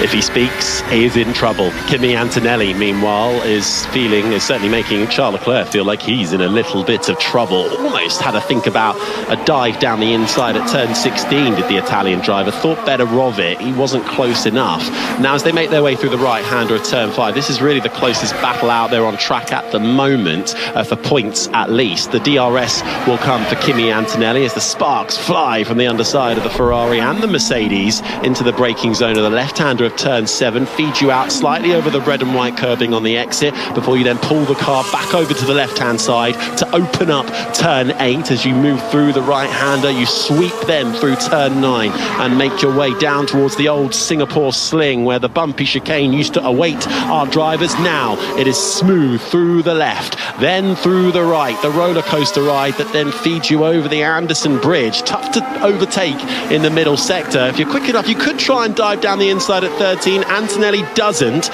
He'll get another dose of DRS though down the Esplanade. Well, we're not seeing the degradation that we've seen in previous years here in Singapore, which meant that people could get a run on other drivers going down into turn 14 or down into turn 16 or indeed into turn 7. Everybody's just seems to be status quo at the moment with regards to their tyre life and tyre management. Russell, 3.5 seconds clear of Verstappen. Norris 3rd, Piastri 4th. Leclerc is 5th with Antonelli for company. Antonelli with the fastest lappers at the moment. Antonelli is really on a mission here to try and take that 5th place away. And Antonelli has found a bit of a vein of form recently in the last race, certainly in Baku, having had a torrid European campaign. finding a bit more confidence with this car, and Mercedes as well, finding a little something to increase their performance in this last quarter of the season. Behind Antonelli by about almost 6 seconds is Lewis Hamilton in 7th. Then comes Lawson, yet to pit. Stroll and Sainz occupy the top 10, all yet to pit too. Behrman's now 11th, ahead of Albon, who's yet to pit. Ocon has just decided to call it a day until his first pit stop, so he has come into the pits.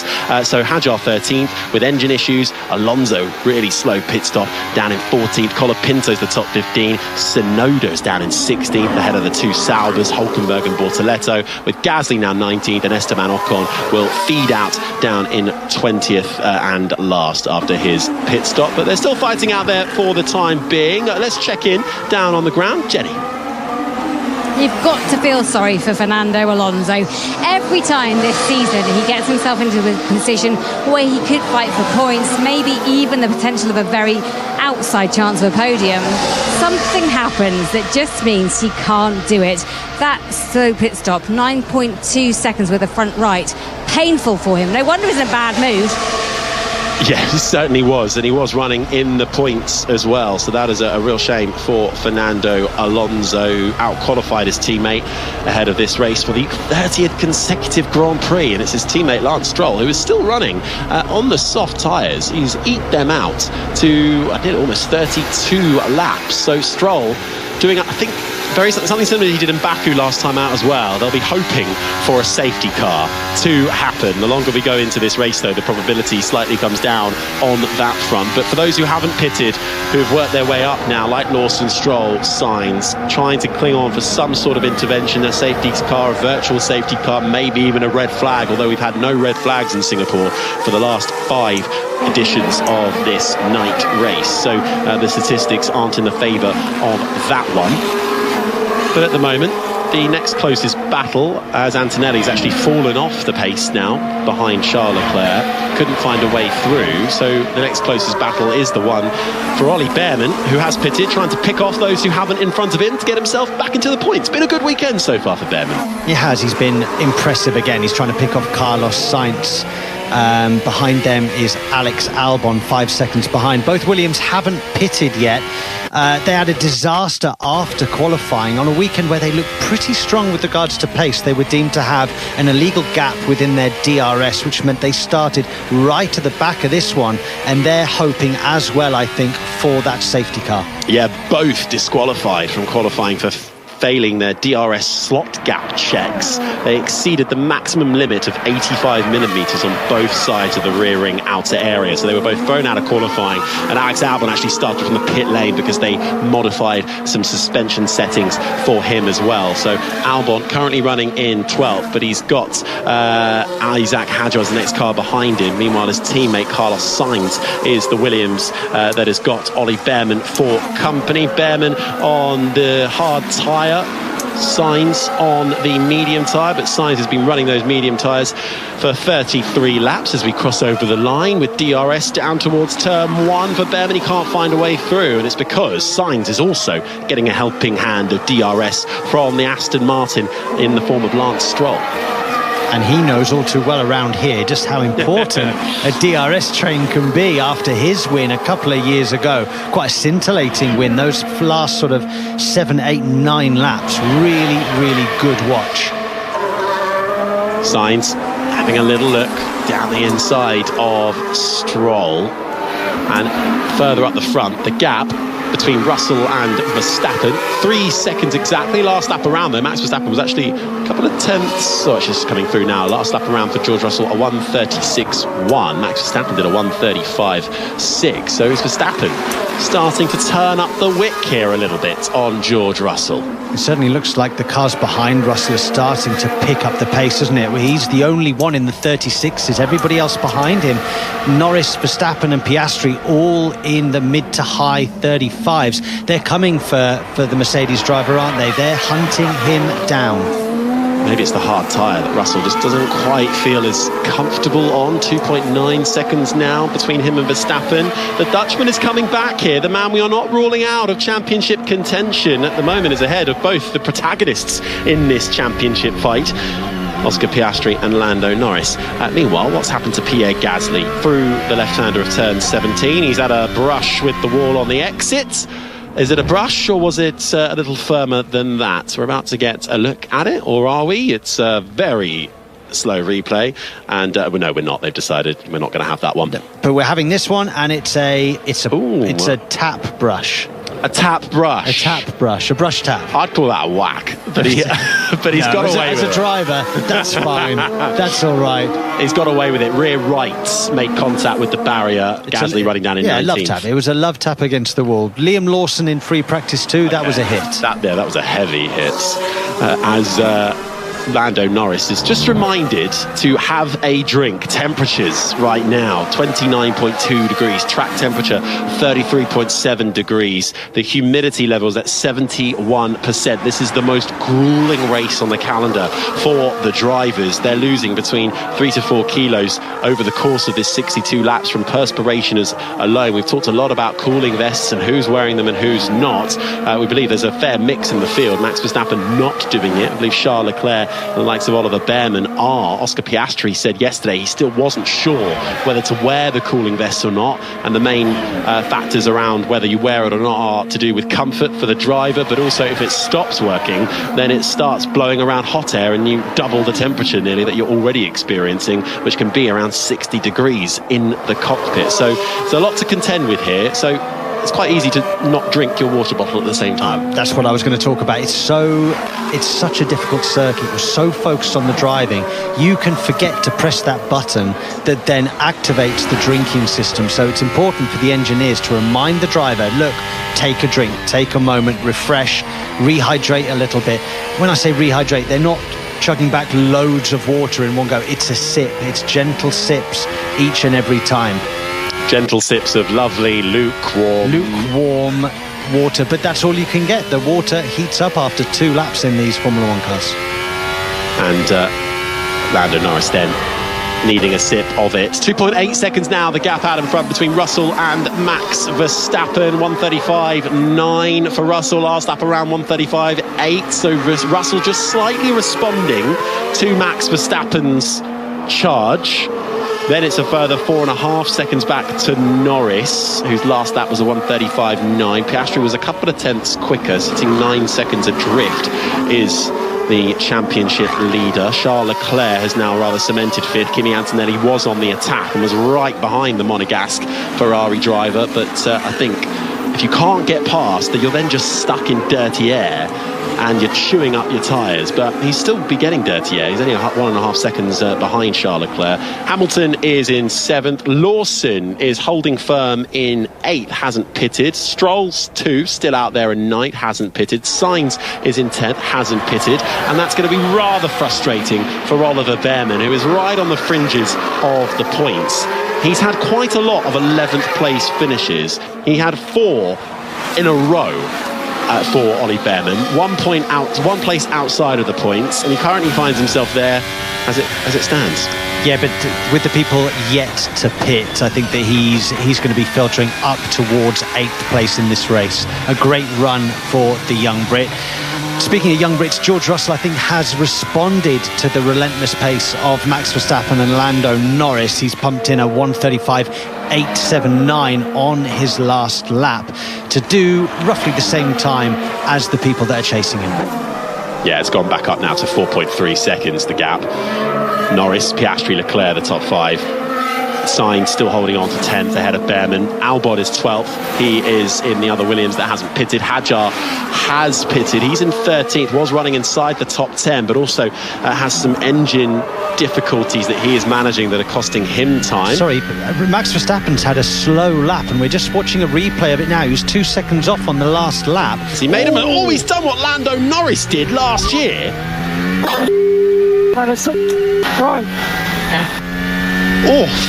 From Max Verstappen, locking up and nearly finding the wall, Sam. Yeah, so down into turn 14, where Lando Norris hit the wall last year, he's just locked up and gone straight on. Really had to overslow the car and then get out and onto the straight from 14 to 15. But that cost him nearly 2.5 seconds to Lando Norris. Lando Norris now only 2.2 seconds behind the Dutchman. Yeah, the gap's gone up to nearly 5 seconds now for George Russell. Meanwhile, battling further down in the pack, Fernando Alonso is fighting with Isaac Hadjar. This is a battle over 13th place as Alonso occupies 14th and he's trying to find a way past a slightly slower Isaac Hadjar with engine issues. Hadjar moves to the middle of the track and pretty much almost moves out of the way for Fernando Alonso, but no, he doesn't actually. He holds the apex, fights back, does Hadjar, and it's not going to roll over on this one. Fernando Alonso has a big slide as they make their way towards the right-hander of turn 7, and as they find themselves making their way through it, Alonso makes the move, holds the position. Alonso up to 13th, Hadjar down to 14th. That looks like more than 3 to 4 tenths a lap what Hadjar's having to nurse right now. That car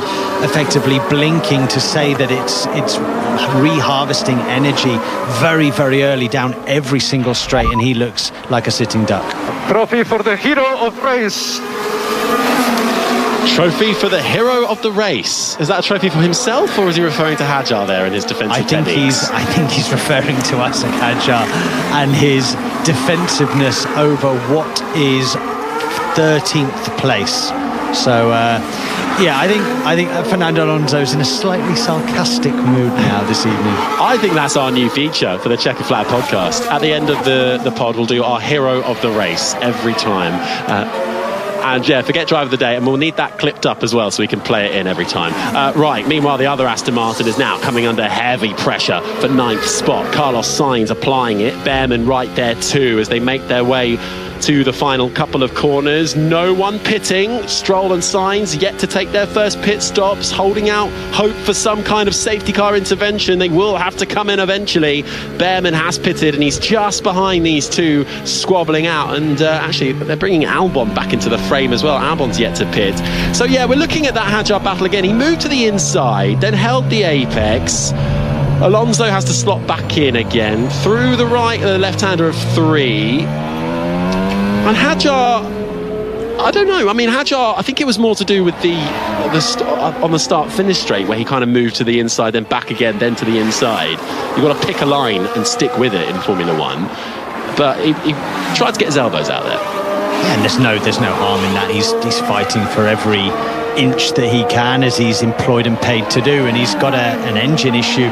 So why not try and hold on? I think Fernando's just a little bit dialed up at the moment, isn't he, after that pit stop? Anyway, we are 38 laps into this one, and it's George Russell who heads Max Verstappen and Lando Norris. The gap up to nearly 5 seconds though, and Verstappen hasn't been able to exactly close that back down. Verstappen isn't particularly comfortable on board his Red Bull at the moment, locking up a few moments ago and nearly finding the barriers, just about managed to turn it in. That's what dropped him from about 3 seconds, 2.8 seconds back from Russell to now nearly 5. Norris is now just 1.5 seconds back from Verstappen, but isn't really able to close in as they head over the Anderson Bridge. Piastri a further 8 seconds back and kind of in a race of his own right now. Well, he is closing in, but only hundredths every sector, so not enough really. And then it's one thing to catch, it's another thing to pass, and it's another thing to overtake the 4-time world champion Max Verstappen, who we know at the moment has got a little bit of beef with Lando Norris after yesterday's qualifying. He will not want to let Lando Norris pass. If you're Lando Norris though, you're thinking, if I can get second and Oscar Piastri finishes 4th, I'm gaining more points in that championship lead. So Lando will be desperate to get into that P2 slot come the end of this race. Verstappen has also been pinged for track limits in the last couple of laps. Track limits at turn 2, so he's been running wide there twice in a row. Adam Pierce, like a handbrake, please help. Okay, let's have B-Bal 6 please and talk 9. So describing the rear end of that Red Bull like a handbrake. Can you give us a sort of what that feels like, Sam? Well, it might be the brake balance shifting when it's towards mid to end of braking, where it shifts too much towards the rear and effectively then locking the rears just as he wants to turn in, giving that kind of sensation of a handbrake. That then overheats the exterior of the rear tyre, and then it just snowballs from there. You lose rear tyre life, you lose rear tyre grip, you lose confidence with your turn-in points. And, you know, if anybody can drive around an issue, it is Max Verstappen, but he's certainly not happy with the balance of the car this evening. No, he's not, as we are now on lap 40 of 62. Here is Lando. Yeah, ready. Understood. Verstappen is struggling in clean air, so let's put pressure on him. The pressure being put on then by Lando Norris. Can he pick off Max Verstappen's second place here? Verstappen struggling in a car he's not feeling comfortable in, and he's got clean air in front of him. Lando Norris feeling happy in his car, but he's got dirty air in front of him, but confidence too. And he's got Lando Norris has got tyres that are 7 laps younger than Max Verstappen. Max Verstappen had to put a lot of energy into those hard compounds early on in this stint to try and keep hold of track position. And are we seeing, we're seeing even Lando Norris struggling with the rear of his car. And we've still got 21 laps to go this Grand Prix. These guys pushing to the absolute limits. Really is. As we head on to lap 41, Russell leads Verstappen, leads Norris, Piastri and Leclerc. The top 5. Let's check in with our eyes and ears on the ground. Jenny Gow. Lance Stroll finds himself at the back of the grid now. He pitted on lap 39 from soft to medium tyres. Amazing stint on the softs, but it does prove that the soft is capable of doing quite a long stint. And I'm just wondering whether the likes of Liam Lawson, Carlos Sainz and Alex Albon, who still are yet to pit, flip onto those soft tyres and get a bit racy towards the end of this race. Yeah, quite possibly. Lawson is king of that battle at the moment of the non-pit stoppers. He's worked his way up into 8th spot. Last lap around for him was a 1:39.3, and it's now Carlos Sainz behind him now that Stroll has been dropped. So Sainz has managed to claw in to within 5 seconds. He's still got Behrman with him, who has pitted and is rather having to deal with the dirty air of the Williams driver and has had to deal with that for the last 10 or so laps. Albon is one of the other cars who is yet to pit. He's in 11th. So the two Williams drivers and the Racing Bulls going long in this race, and maybe bolt on a set of the soft tyres right at the end to try and find a quick stint, maybe pick off a few cars here for the 16th edition of the Singapore Grand Prix, with the lights illuminating this just over 4.9 kilometre racetrack made up of 19 corners, 12 that go to the left and 7 that go to the right. Tight 90-degree turns by the waterfront, long straights where speed and courage really take the leading roles here, but the humidity and the heat swirls under the lights as we are starting to see a little bit of convergence at the front. Russell has the advantage of 4.5 seconds over Max Verstappen. It's Verstappen in second who is struggling, but Norris now actually was about 1.5 seconds back, is now 2.5 seconds back. Has he made a mistake? He's run deep at turn 16 and hasn't quite cut the corner, but it's really compromised his exit, and he actually nearly hit the wall as well, just a couple of inches away from it on the exit of turn 17 for Lando Norris. So that's actually allowed Piastri to close in on his teammate. Well, not just that, but Oscar Piastri's pace is much quicker at the moment compared to the top 4. It last lap round 1:35.7 for Piastri, 36.1 for Russell, 37.0 for Lando Norris with that pace. Can Piastri keep that up over the next 4 or 5 laps, or is that just a flash in the pan lap time? As Russell comes across the line for another lap, 43 embarks on 4 seconds to Verstappen, Norris, Piastri, Leclerc, the top 5. Antonelli is in 6th as Fernando Alonso is trying to pick off the Williams of Alex Albon, who gets all locked up coming down towards turn 7. That runs in deep, and Fernando Alonso says thank you very much.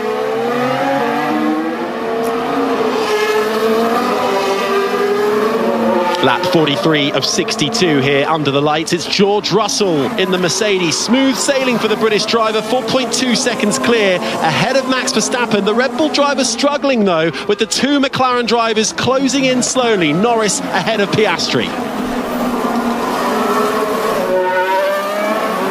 Right, we've just seen a whole melee of action in the midfield as well. This is involving the likes of, you've got Gabriel Bortoleto in there, Nico Hülkenberg, so too Pierre Gasly and Esteban Ocon. Tsunoda at the head of this gaggle. So this is really a battle for 14th all the way back to 19th. I didn't catch it, Sam. I don't know if you did, but I saw a bit of carbon fibre flying off one of those cars. Yeah, some kind of front wing end plate, I think, off one of them. Let's have a replay. No, we're looking at Fernando Alonso.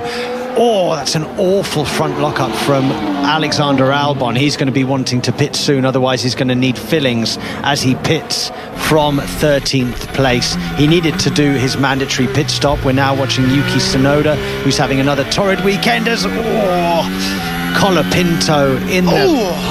That could have been an aeroplane crash coming towards the penultimate corner. Franco Colapinto trying to hold on to the track position ahead of Tsunoda and almost colliding as they turn into a quick left-hander. Tsunoda eventually made the move happen the next lap around, and then Colapinto, I think, was having all sorts of trouble. He ran off at turn 7. That allowed Tsunoda through. Then Nico Hülkenberg was trying to find a way through, and there was a bit of damage from Colapinto squeezing Hülkenberg against the wall. Bit of Hülkenberg's front wing making contact with the rear left of Colapinto's Alpine. I'm surprised actually the Alpine hasn't got a puncture of some sort from that. Yeah, Colapinto, I think he's had a really difficult season, hasn't he? That Alpine doesn't look fast, but when I watch him driving, I have to wince most of the time. Now, he's a good driver. Piastri Radio. Oscar, we now think we should take the safety car for a stop. Just let me know if you strongly disagree. I don't know what to do right now. You do whatever you think is best. Copy that, we've got it. Oh, wow, I think that's quite a strong radio message from Oscar Piastri. If there is a safety car, they think they should go onto the soft tyre. You lose less time under a safety car, only about 11 seconds than when it's green flag running. But on the soft rubber, the quickest rubber available to you, Piastri almost sounds resigned, not really knowing what to do. Yeah, I think he's a little bit disappointed with the way the race has kind of unfolded for him after that turn 1-2 incident with his teammate. His teammate sitting in P3. Oscar Piastri off the podium in 4th, 5.5 seconds off the back of Lando Norris. And it's just been a bit of a challenging one for him. I was going back to Colapinto, Harry, before you rudely interrupted me. So sorry. That's okay. I have to wince watching him drive. I'm sure he's a very good driver, but I just feel like this season in that Alpine, I don't know who's in charge of that car. Is the car driving him, or is he driving the car? Car off! It's Hülkenberg who finds himself spinning backwards, and it's a miracle he doesn't make contact with the wall. He gets it going again. The runoff at turn 7 awaiting him, and actually it's a brilliant save in a way, but we caught the end of it, and the Sauber was heading backwards through the corner. Was that a brake issue coming into the corner? We'll get another look at it shortly, and on cue, here it is. So he's following the Alpine, speak of Franco Colapinto, comes into the braking zone. Oh, and just locks the rears. Big rear lockup. I don't know whether that's an issue with the diff, an issue with the downshifts, or an issue with the brake bias shifting, but under braking. I also think that Colapinto braked early in comparison to the Sauber, big time early. They're going to be some very flat spotted tyres, and we said about the damage that we saw flick up in the air the lap before on the straight between turn 8, 9 and 10. Get out of the way. Russell's not happy with some of the traffic, but the damage between 9 and 10 was on Hülkenberg's car. I'll tell you what, 5 seconds is covering the front runners in this race now as they try and battle their way through the traffic. That could have been Piastri's safety car moment, Nico Hülkenberg, but He didn't make contact with the wall and is back in this race. I expect to see Hulkenberg in the pits imminently, and he does come in as I say that and filters all the way to the back. Lap 46 of 62, it's Russell who leads Verstappen by 3.5 seconds. Norris 1.1 seconds behind. Then it's Piastri a further 5.5 seconds back in fourth. Leclerc fifth ahead of Antonelli. Hamilton is seventh. Liam Lawson is holding on for dear life along with Carlos Sainz. They have yet to pit in this race. They're 8th and 9th. Alonso has been getting his elbows out, and after a nightmare pit stop has worked his way back into the points. Behrman's down to 11th ahead of Hadjar. Sonoda is 13th. Colapinto is still going out there despite making Sam Bird wince in 14th. Then comes Bortoletto. Gasly is 16th. Ocon 17th. Stroll and Albon 18th and 19th, with Hulkenberg now pitting and back out into this race, having had a near miss with the wall. 20th and last. All 20 runners still in this race, as Lando Norris is now within DRS of Max Verstappen as they make their way down the Esplanade towards the right-hander. Verstappen reports he is struggling for grip. Norris is 6/10 away from second place in this race. But what about the traffic in front as well? Is that going to scupper Max Verstappen even further as they now navigate turns 16 and 17? Two quick flicks through 18 and 19. Finish off the lap onto 48 of 62 we go, and Norris is piling on the pressure. Yeah, and they've got a Sauber, a Alpine, and I think that's a Haas in front of them that they've got to negotiate. Those cars will be getting the blue flags. They've got to get out of the way within the next 3 racing corners. Look, there's one of the blue flags flashing. Now they've got to get out of the way, but none of them do yet. Max Verstappen will be screaming on the radio, get these guys out of the way, as Lando Norris, oh, he's not quite close enough. That's the Haas and the Aston Martin out of the way. Now we've got the rest of the traffic. Yeah, it's that gaggle at the back that they've been just navigating their way through. Hamilton, by the way, has just come in for a pit stop. No safety car to help him, but he's stuck on the softs. Hamilton feeling nothing to lose. He had a massive gap behind him, so he won't lose any track position. He's stuck on the soft tyres. It was Liam Lawson behind him by about 50 seconds or so. So Ferrari getting a free stop there with their 7-time champion. Russell out in front, 4.4 seconds. Norris, though, half a second behind second place man Max Verstappen. They've got traffic once more in the form of the next set of the Alpine. That will be Pierre Gasly now in front of them. Under braking, Norris closes in once more. A couple of weeks ago, a lot was saying Lando Norris didn't take advantage, didn't score enough points, while his teammate Piastri picked up none. Right now, Norris ahead of teammate Piastri and looking to take more home, with 18 points up for grabs for second place compared to the 15 points you get for third. Every single point counts in this championship battle that, if it carries on like this, could well go all the way to the wire in Abu Dhabi. How have these cars not got out of the way of Max Verstappen and Lando Norris? Great. The Alpine now moves out of the way, Pierre Gasly. But that's too long. That's a whole lap that these guys were stuck behind this gaggle of cars, and they've still got Colapinto and Bortoletto to get past. Yeah, Russell's just managed to get his way through them. He's pulled over 5 seconds now, has Russell. Now he's got a bit of clear air, but there won't be long before they catch the next set of cars in that midfield stack. It's so tricky, though, to get out of the way in a street circuit environment, but those are the rules, and they do get warned of blue flags, and the engineers will be working with them on the pit wall to tell them when there are fast cars behind them as well. But Verstappen has so far survived the onslaught from Lando Norris. But while they do battle, Oscar Piastri has slightly closed up, but Piastri himself has to navigate all the traffic too, which will hopefully clear out of the way a little quicker than they did for his teammate and Max Verstappen, as they both clear Gabriel Bortoletto's Sauber in time for the braking zone of turn 14. Russell leads now by 6 seconds to Verstappen, Norris, Piastri, the top four. You have 8 cars within 10 seconds, massive following. It's like starting the race in the middle of a pack.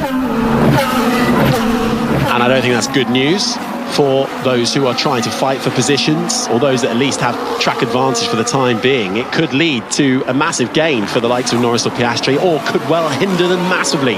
At the same time, the next set of cars that they are looking at the back of will be, well, there's still Franco Colapinto to clear for Max Verstappen.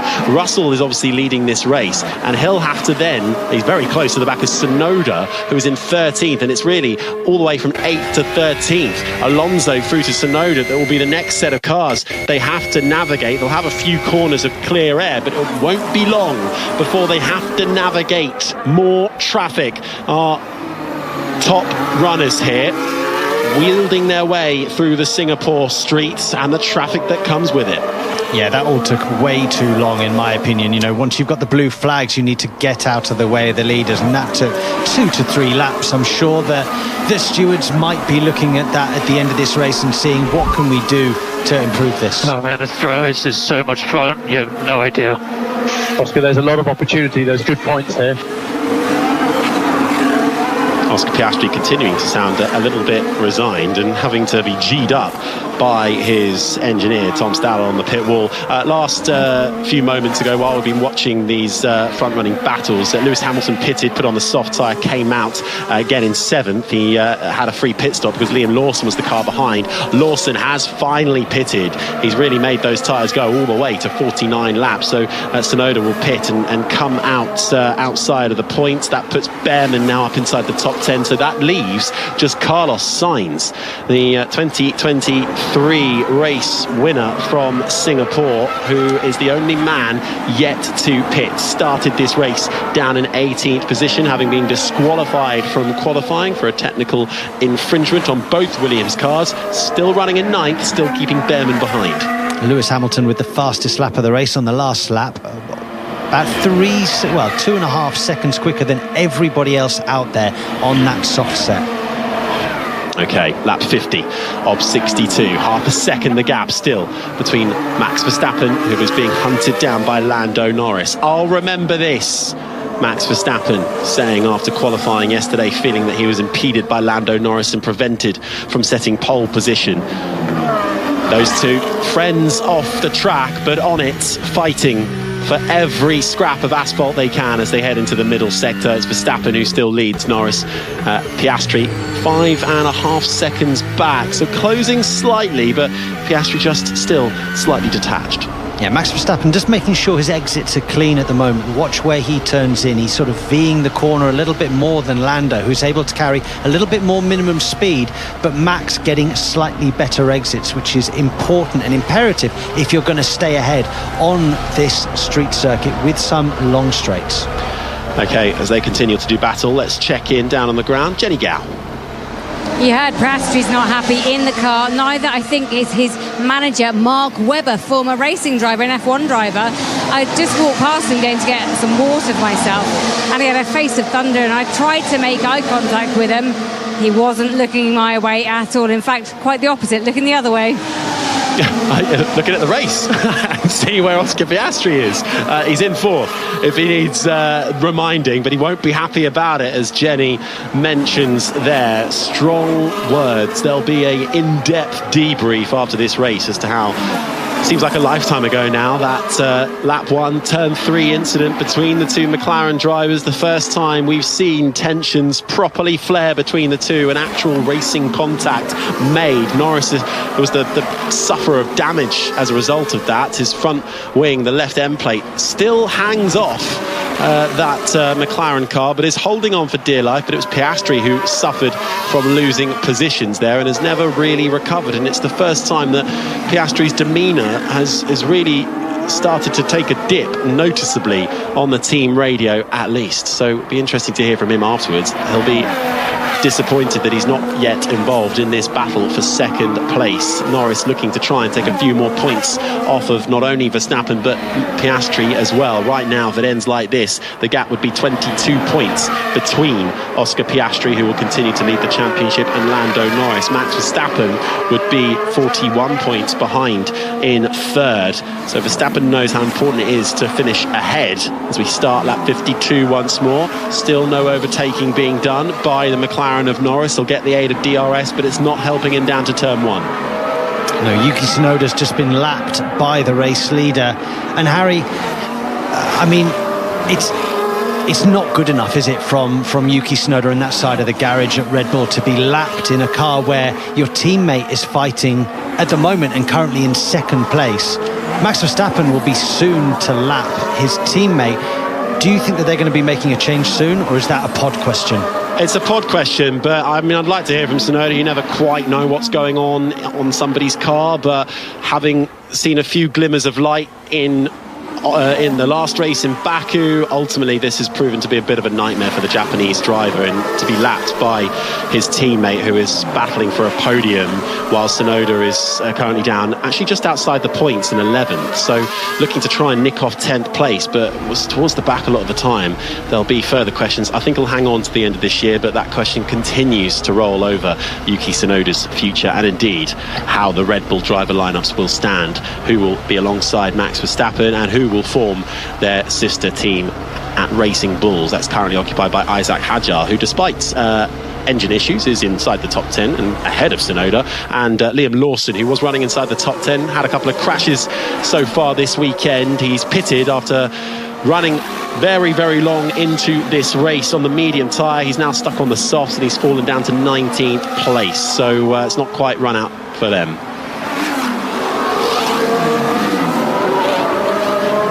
10 laps to go here at Marina Bay. George Russell continues to lead by over 4 seconds, but the battle for second is still heating up. Max Verstappen holds it, but Lando Norris is really putting on the pressure here on the Dutchman. The championship leader, Oscar Piastri, further adrift in fourth, but the battle for second not yet done.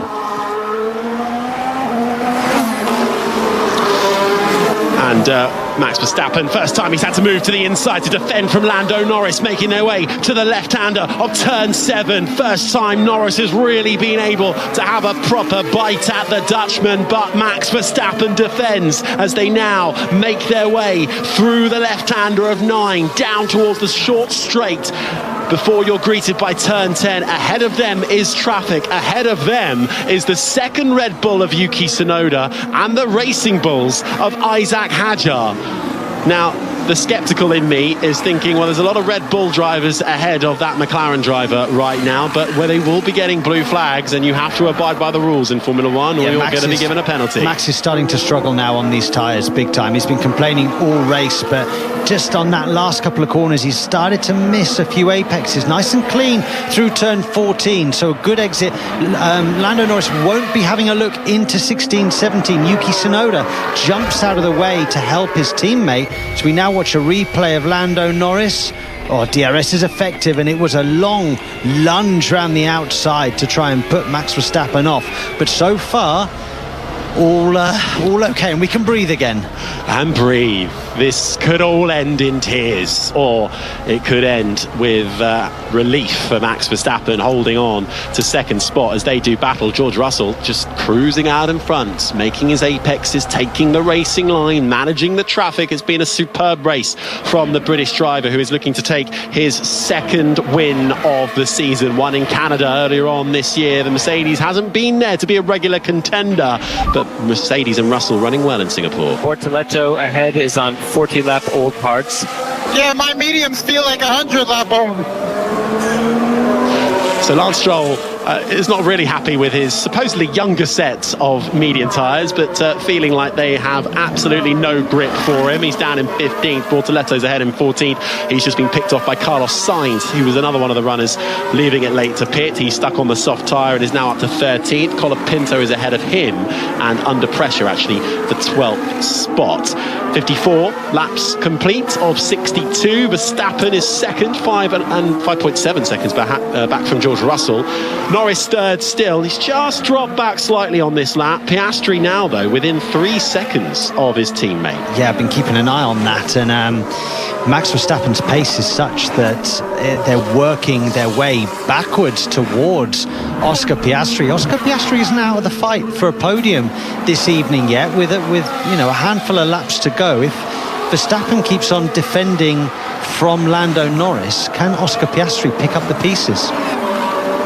Through turn 1 we go again. It curves right through turn 2. Completing the S is the left-hander of turn 3 as they rise over the crest and head towards turn 5. It slopes round as you then get a dose of DRS down Raffles Boulevard, and actually Lando Norris doesn't get the aid of it. He's fallen just outside of DRS within a second, so Norris starting to be right on the fringes of that 1 second mark. So is Norris, and during this battle, getting so close to the back of Max Verstappen, trying it down the outside at turn 7. Has he taken a little bit too much life out of the hard tyres he's on, as Oscar Piastri now comes clearer and clearer into the back of the shot?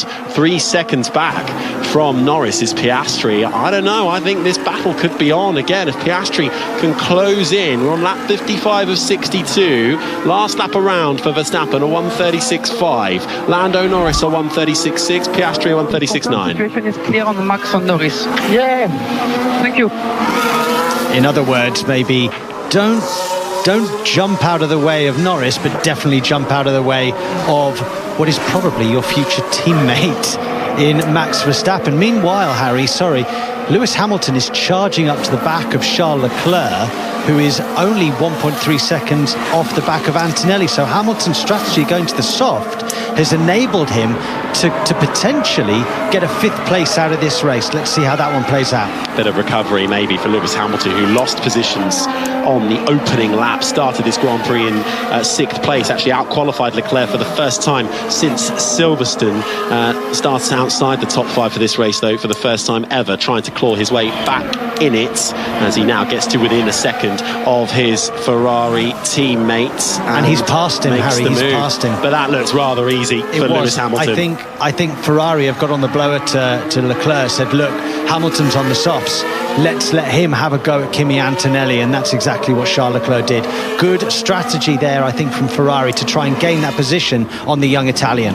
Trying to do a little bit like they did in Baku, although they tried to swap those positions back right at the flag, but rather botched it and left both drivers, I think, a little bit grumpy at that, but they were only fighting over 8th and 9th on that occasion. Right now they're 6th and 7th, and Hamilton 2.8 seconds back now from Kimi Antonelli, but Hamilton on those soft tyres. Okay, Hadjar gets out of the way nicely for Max Verstappen and Lando Norris as well. So Hadjar is not trying any funny business here, and the Racing Bulls driver follows his orders on the radio and gets cleanly out of the way to let this battle recommence. Norris has closed the gap again now. He's back within a second as they carve their way through 16 and 17. 2 left-handers to finish the lap. 57 of 62 now begins. Russell up the road by over 6 seconds with 6 laps to go. Where are the opportunities here for Lando Norris? He's got to think about the DRS zones. I think he's always looked quite good into turn 7. I think that's his best opportunity, Harry, this evening. I don't see him making a challenge into 16. The line that he takes at 13 looks like it compromises the exit, so down into 14 isn't going to work either. Ferrari confirming on the radio that was a swap of positions between Hamilton and Leclerc, as it rather looked, with Leclerc peeling out of the way on the start-finish straight. Leclerc now down to 7th. Alonso has recovered from his rather slow pit stop and is in 8th spot, but he's almost 50 seconds back from Leclerc's Ferrari. Behrman up in the points in 9th. Hadjar holds on to the final points paying position. Tsunoda was behind him, but they had to move out of the way for blue flags. So Tsunoda right on the fringes. Sainz 12th. Colapinto now behind the Spaniard in 13th. Stroll, Albon the top 15. Lawson 16th ahead of Bortoletto. Then comes Esteban Ocon. Nico Hulkenberg is 19th. Pierre Gasly 20th and last. All 20 drivers still in this Singapore Grand Prix, where the heat and humidity pack a punch, but so can the racing. And after suffering early damage on lap 1 with contact with his teammate, Lando Norris has not let that weigh on him and has been pressurising Max Verstappen's second place for nearly the majority of this Grand Prix. But Verstappen is no easy customer, and Norris finding out the hard way how tricky it is to overtake that Red Bull, as we once again find ourselves making our way through the opening sector of the lap. The next dose of DRS will come down from turn 5 through to turn 7. Norris is within that zone. The rear wing flies open. He'll get an advantage in straight line speed as they kink their way through the right-hander of 6. So far, it's into the braking zone of 7, where we've seen the only move Norris has made to attempt an overtake, but he's too far back. Yeah, I think Max Verstappen knows that the place where he's most vulnerable is into 7. It is the best overtaking opportunity on the track. Maybe they've rescheduled some of the harvesting and the deployment to make sure that he's strong there. Takes a lot of curb, does Lando Norris, through the right-hander of 11 as they fly over the Anderson Bridge, across the water to the other side and down the gap that the Esplanade runs across. Another dose of DRS, but the braking zone comes too early for Lando Norris. Turn 14, the right-hander off camber. You make your way, another quick flick through the left-hander of 15, another dose of DRS down Raffles Avenue towards turn 16 and 17. Saw a good move there earlier on from Ollie Behrman on the Williams, but Lando Norris isn't able to try anything as we come back around for another lap. George Russell continues to lead out in front, 6.2 seconds. Then comes this battle, Verstappen and Norris. Piastri was making gains, but last time around he's just under the 3-second mark now. He's not making quick enough gains. Kimi Antonelli is 4th, under pressure from Lewis Hamilton, who is now just a second back from the young Italian. Charles Leclerc is in 7th ahead of Fernando Alonso. Behrman is 9th. Hadjar rounds out the point scorers. Then comes Sainz, who is now actually ahead of Yuki Tsunoda. Sainz's soft tyre, late gamble paying off. Stroll 13th ahead of Colapinto. Then comes Albon in 15th. Liam Lawson 16th ahead of Bortoletto. Ocon, Hulkenberg and Gasly complete the field. Yeah, decent strategy from Williams there for Carlos Sainz. I think that he probably will be getting that 10th place ahead of Isaac Hadjar, who has had some serious issues with his engine here this evening.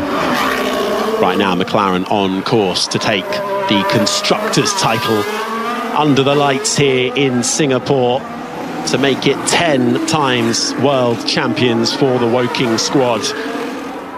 And then it will be all focus on the Drivers' Championship battle for the team. With that all sewn up, Hamilton, meanwhile, just navigates an Alpine coming into turn 10. He's all over the back of Kimi Antonelli, the man that replaced him at the Mercedes team when Hamilton bid farewell to join pastures new at the start of this year in the Ferrari.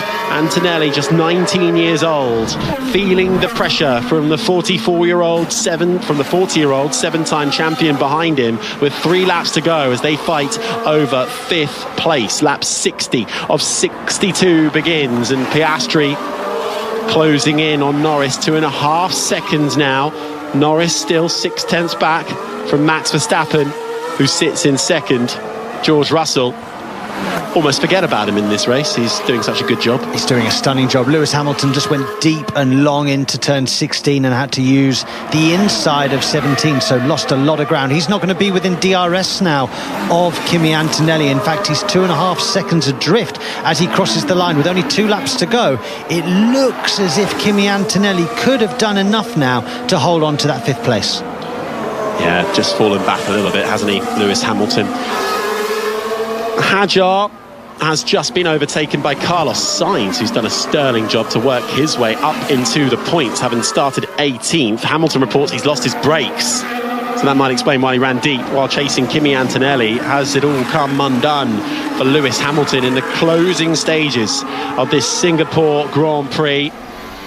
We're going to get a look at what just happened. Kimi Antonelli finding himself down the inside, as Lewis Hamilton was, I think, momentarily ahead of the young Italian, and then managed to get back through with his brake issues. Seeing Lewis Hamilton's fight for 5th fall by the wayside. Indeed, he's already fallen down to 3.5 seconds back from Kimi Antonelli, so Antonelli might be able to hold on for another good points-paying position here in Singapore. Last time out in Baku, just finished off the podium. It's coming back for the young Italian, who has shown a lot of promise but also has made a lot of mistakes this year, but the faith being shown by Toto Wolff and Mercedes continually into their young protege. Yeah, this is the battle that we've watched most of the evening. Ray John, Max Verstappen versus Lando Norris, and it's Lando's never had a proper look, has he? He had that little send down the outside into turn 7 4 or 5 laps ago, but there's nothing really that has stood out as a real opportunity. I think that if anything's going to happen now, it's going to have to come from a mistake from Max Verstappen. And that's what he's going to try and force him into. But forcing Max Verstappen into a mistake is no easy feat, as Lewis Hamilton drops back behind his teammate Charles Leclerc now. Hamilton definitely managing issues on board his Ferrari, now back into 7th place. He's got 47 seconds over Alonso. Can he nurse it home to pick up the points, or will they call that car in before the end of the race? We shall see. I think they'll try and get it to the checkered flag, which is rapidly approaching. Russell leads by over 5 seconds to Verstappen. Then it's Norris and Piastri, the top 4. Antonelli now in 5th, as in 7th spot now is Lewis Hamilton, having originally got through on Charles Leclerc in an orchestrated swap. Alonso 8th, Behrman 9th, Carlos Sainz the top 10. Yeah, when you saw the replay there of Lewis Hamilton, something on the front left brake doesn't look happy. It looks like the front left disc is basically collapsing, and he might be braking with only 3 brake discs. So it'd be interesting to hear from him after this race as to what exactly happened. But for me, it looks like the front left is not working. Final lap of the race, Harry. The final lap is here. George Russell with just a few corners left to roll before he sees the flag first to take what will be his 2nd win of the season, and a magnificent win for Russell, who has so far not put a foot wrong. Max Verstappen is in 2nd, soaking up the pressure from his friend and rival Lando Norris, who is running out of opportunities to find through for 2nd place. Piastri is in 4th. Antonelli the top 5, with Leclerc, Hamilton, Alonso, Behrman and Sainz the top 10.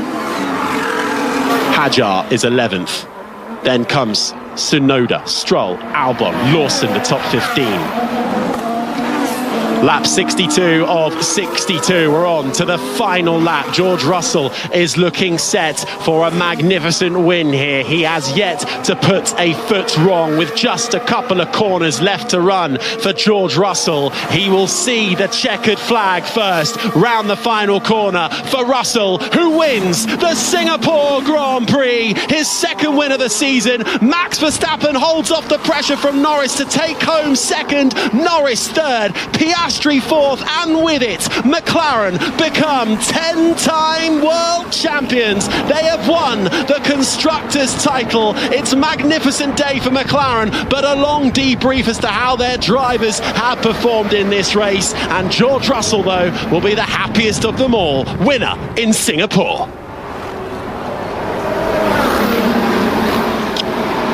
Behind Piastri comes Kimi Antonelli, who holds on for 5th. Charles Leclerc 6th. Hamilton should just make it home for 7th spot. Yes, mate. Well done. Woo! What a weekend. Well done. Oh, yeah. Come on. George, that was mega today. Driver-car combination, perfect. Thanks, Toto. Made up for 2 years ago. First Mercedes win in Singapore since 2018. You know what? I don't think Hamilton is going to make it home for 7th spot. He's going very slowly, and he's got Fernando Alonso all over the back of him. And no, the flag comes just in time. Hamilton holds 7th ahead of Alonso. Behrman will come home in 9th. Hadjar, the top 10. What a mate. First P3. We chip away at him. And we are the World Constructors Championships. We did. We won 2 years running. What a mate. I'm pretty tired, man. I didn't drink, I couldn't. Not too bad. But who cares? We all won another World Championship for McLaren. Congratulations, everyone. You all worked so hard. I'm so proud to be part of it all. Beautiful. Simply beautiful. Well done, everyone. Very well deserved. Incredible. Norris there celebrating with the team. Sainz came home in 10th, Hadjar just behind him in 11th, Tsunoda, Stroll, Albon, Lawson the top 15, Colapinto, Bortoletto the top 17, Ocon, Gasly and Hülkenberg, all 20 drivers finishing in this race. George Russell picking up the maximum points with 25 as Max Verstappen takes home 18, now sits 41 points behind Lando Norris, who is now 22 points behind Oscar Piastri in the championship. And with the title sealed for McLaren, it is now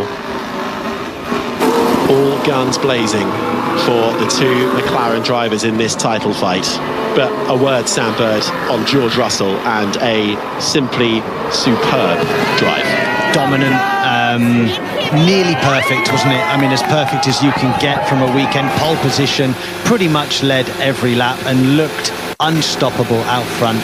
Really, really strong from George Russell. Mercedes second in the Constructors' Championship, cementing that position but not yet secured.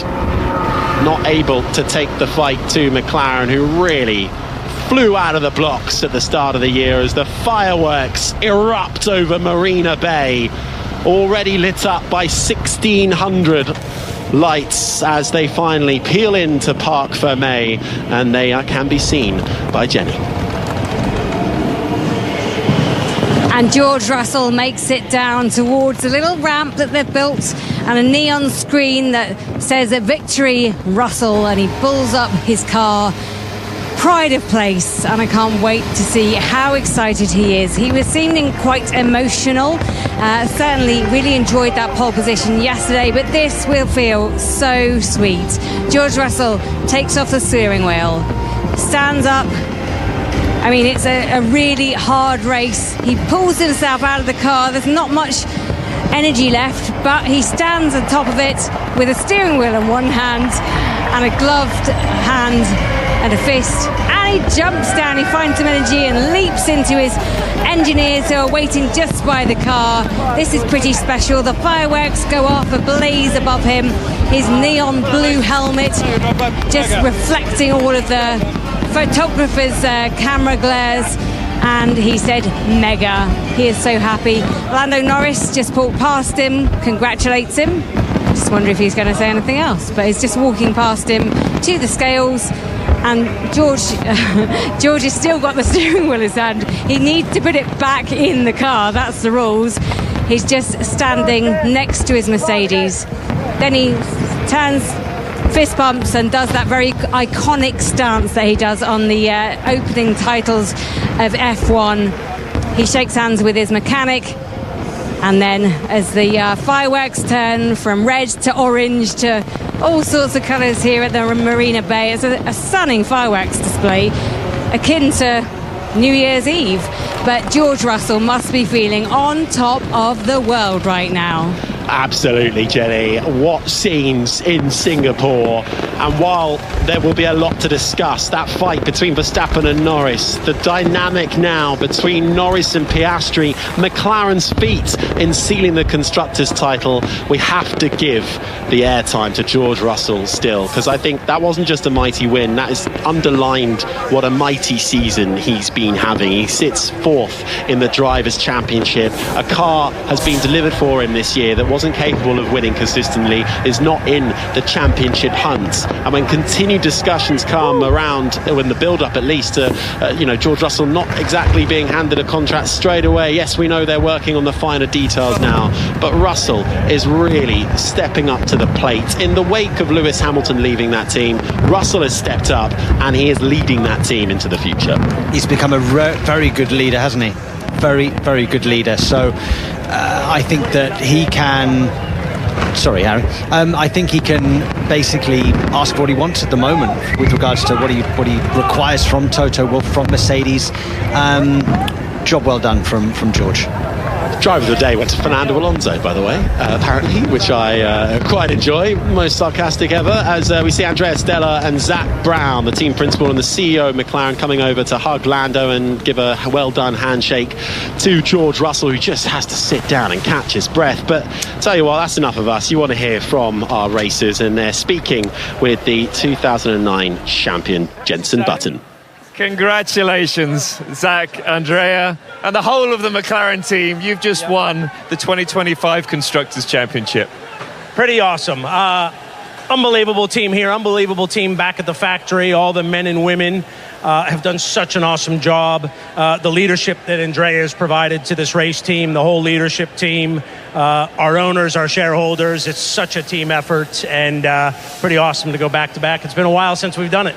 Yeah, and Andrea, you know, I guess it was kind of inevitable that how the way this season has gone, that this was going to happen. But what are the emotions right now? You've just done back-to-back championships, the first time since 1991. Yeah, it's an incredible emotion. I want to share it with the team, thank them for the incredible work. I mean, even with 6 races to go, which looks unbelievable, but that's thanks to the great work that has happened at McLaren. Thank you to our fans, to our sponsor, all the technical partners. It's teamwork, and it's great that the teamwork is rewarded like this. Yeah, so we see with championships, you know, when you win one, when you win 2, there are many more. Do we think this can continue through the next regulation change in 2026? It's a big ask, obviously. We are definitely working very hard to continue this streak of wins into the future with these big changes of technical regulations. We know it's difficult, but it's an undertaking that we are, all in for it. Zach, obviously, big celebrations tonight, I'm sure. How do you work with the drivers for the rest of the season? Because you've won one championship, this is a big one, but obviously Constructors is big, but drivers is really special. And you've got 2 very feisty young individuals here that both want to take that title. They've driven brilliantly all season. You can't win the Constructors without 2 awesome racing drivers. As you can see, we're letting them race. That was a bit more of a nail biter there, but they race hard, they race clean, they race to win. So a lot of racing to go, and hopefully some more victories for both of them. Congratulations, guys. I'll let you celebrate with the team. Yeah. Thanks, everyone. Thank you. Thank you. McLaren, the 2025 Formula One Constructors World Champions in Singapore. It was only at the start of 2023 when both McLarens couldn't even qualify inside the top 10, yet alone challenge for poles and wins. You go back in time further through the Fowler years, not a single sponsor on the car, trying to avoid not finishing last in the championship. The turnaround from the Woking squad has been sensational. Steered by Zach Brown, Andrea Stella keeping things steady as both their top-rate drivers battle for their first World Championships. Together, they have made a phenomenal team. It's double digits for McLaren. It was 9. It's now 10 times Formula One Constructors World Champions. McLaren, in a world of their making, in a world of their own, and have taken the title with 6 races to go. They've matched the record set by Red Bull. And you can see what it means to all the people that work for the Papaya squad and those that support it, grinning from ear to ear.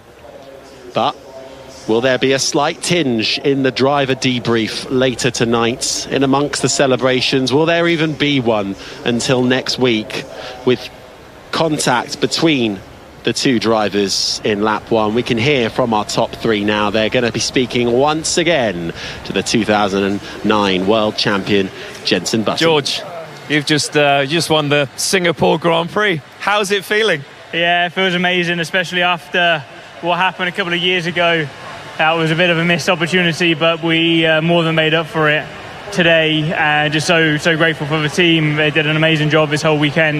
We don't really know where this performance came from, but really, really happy. But from that first lap in Q3, it looks like you've just been so calm and confident with the package you have.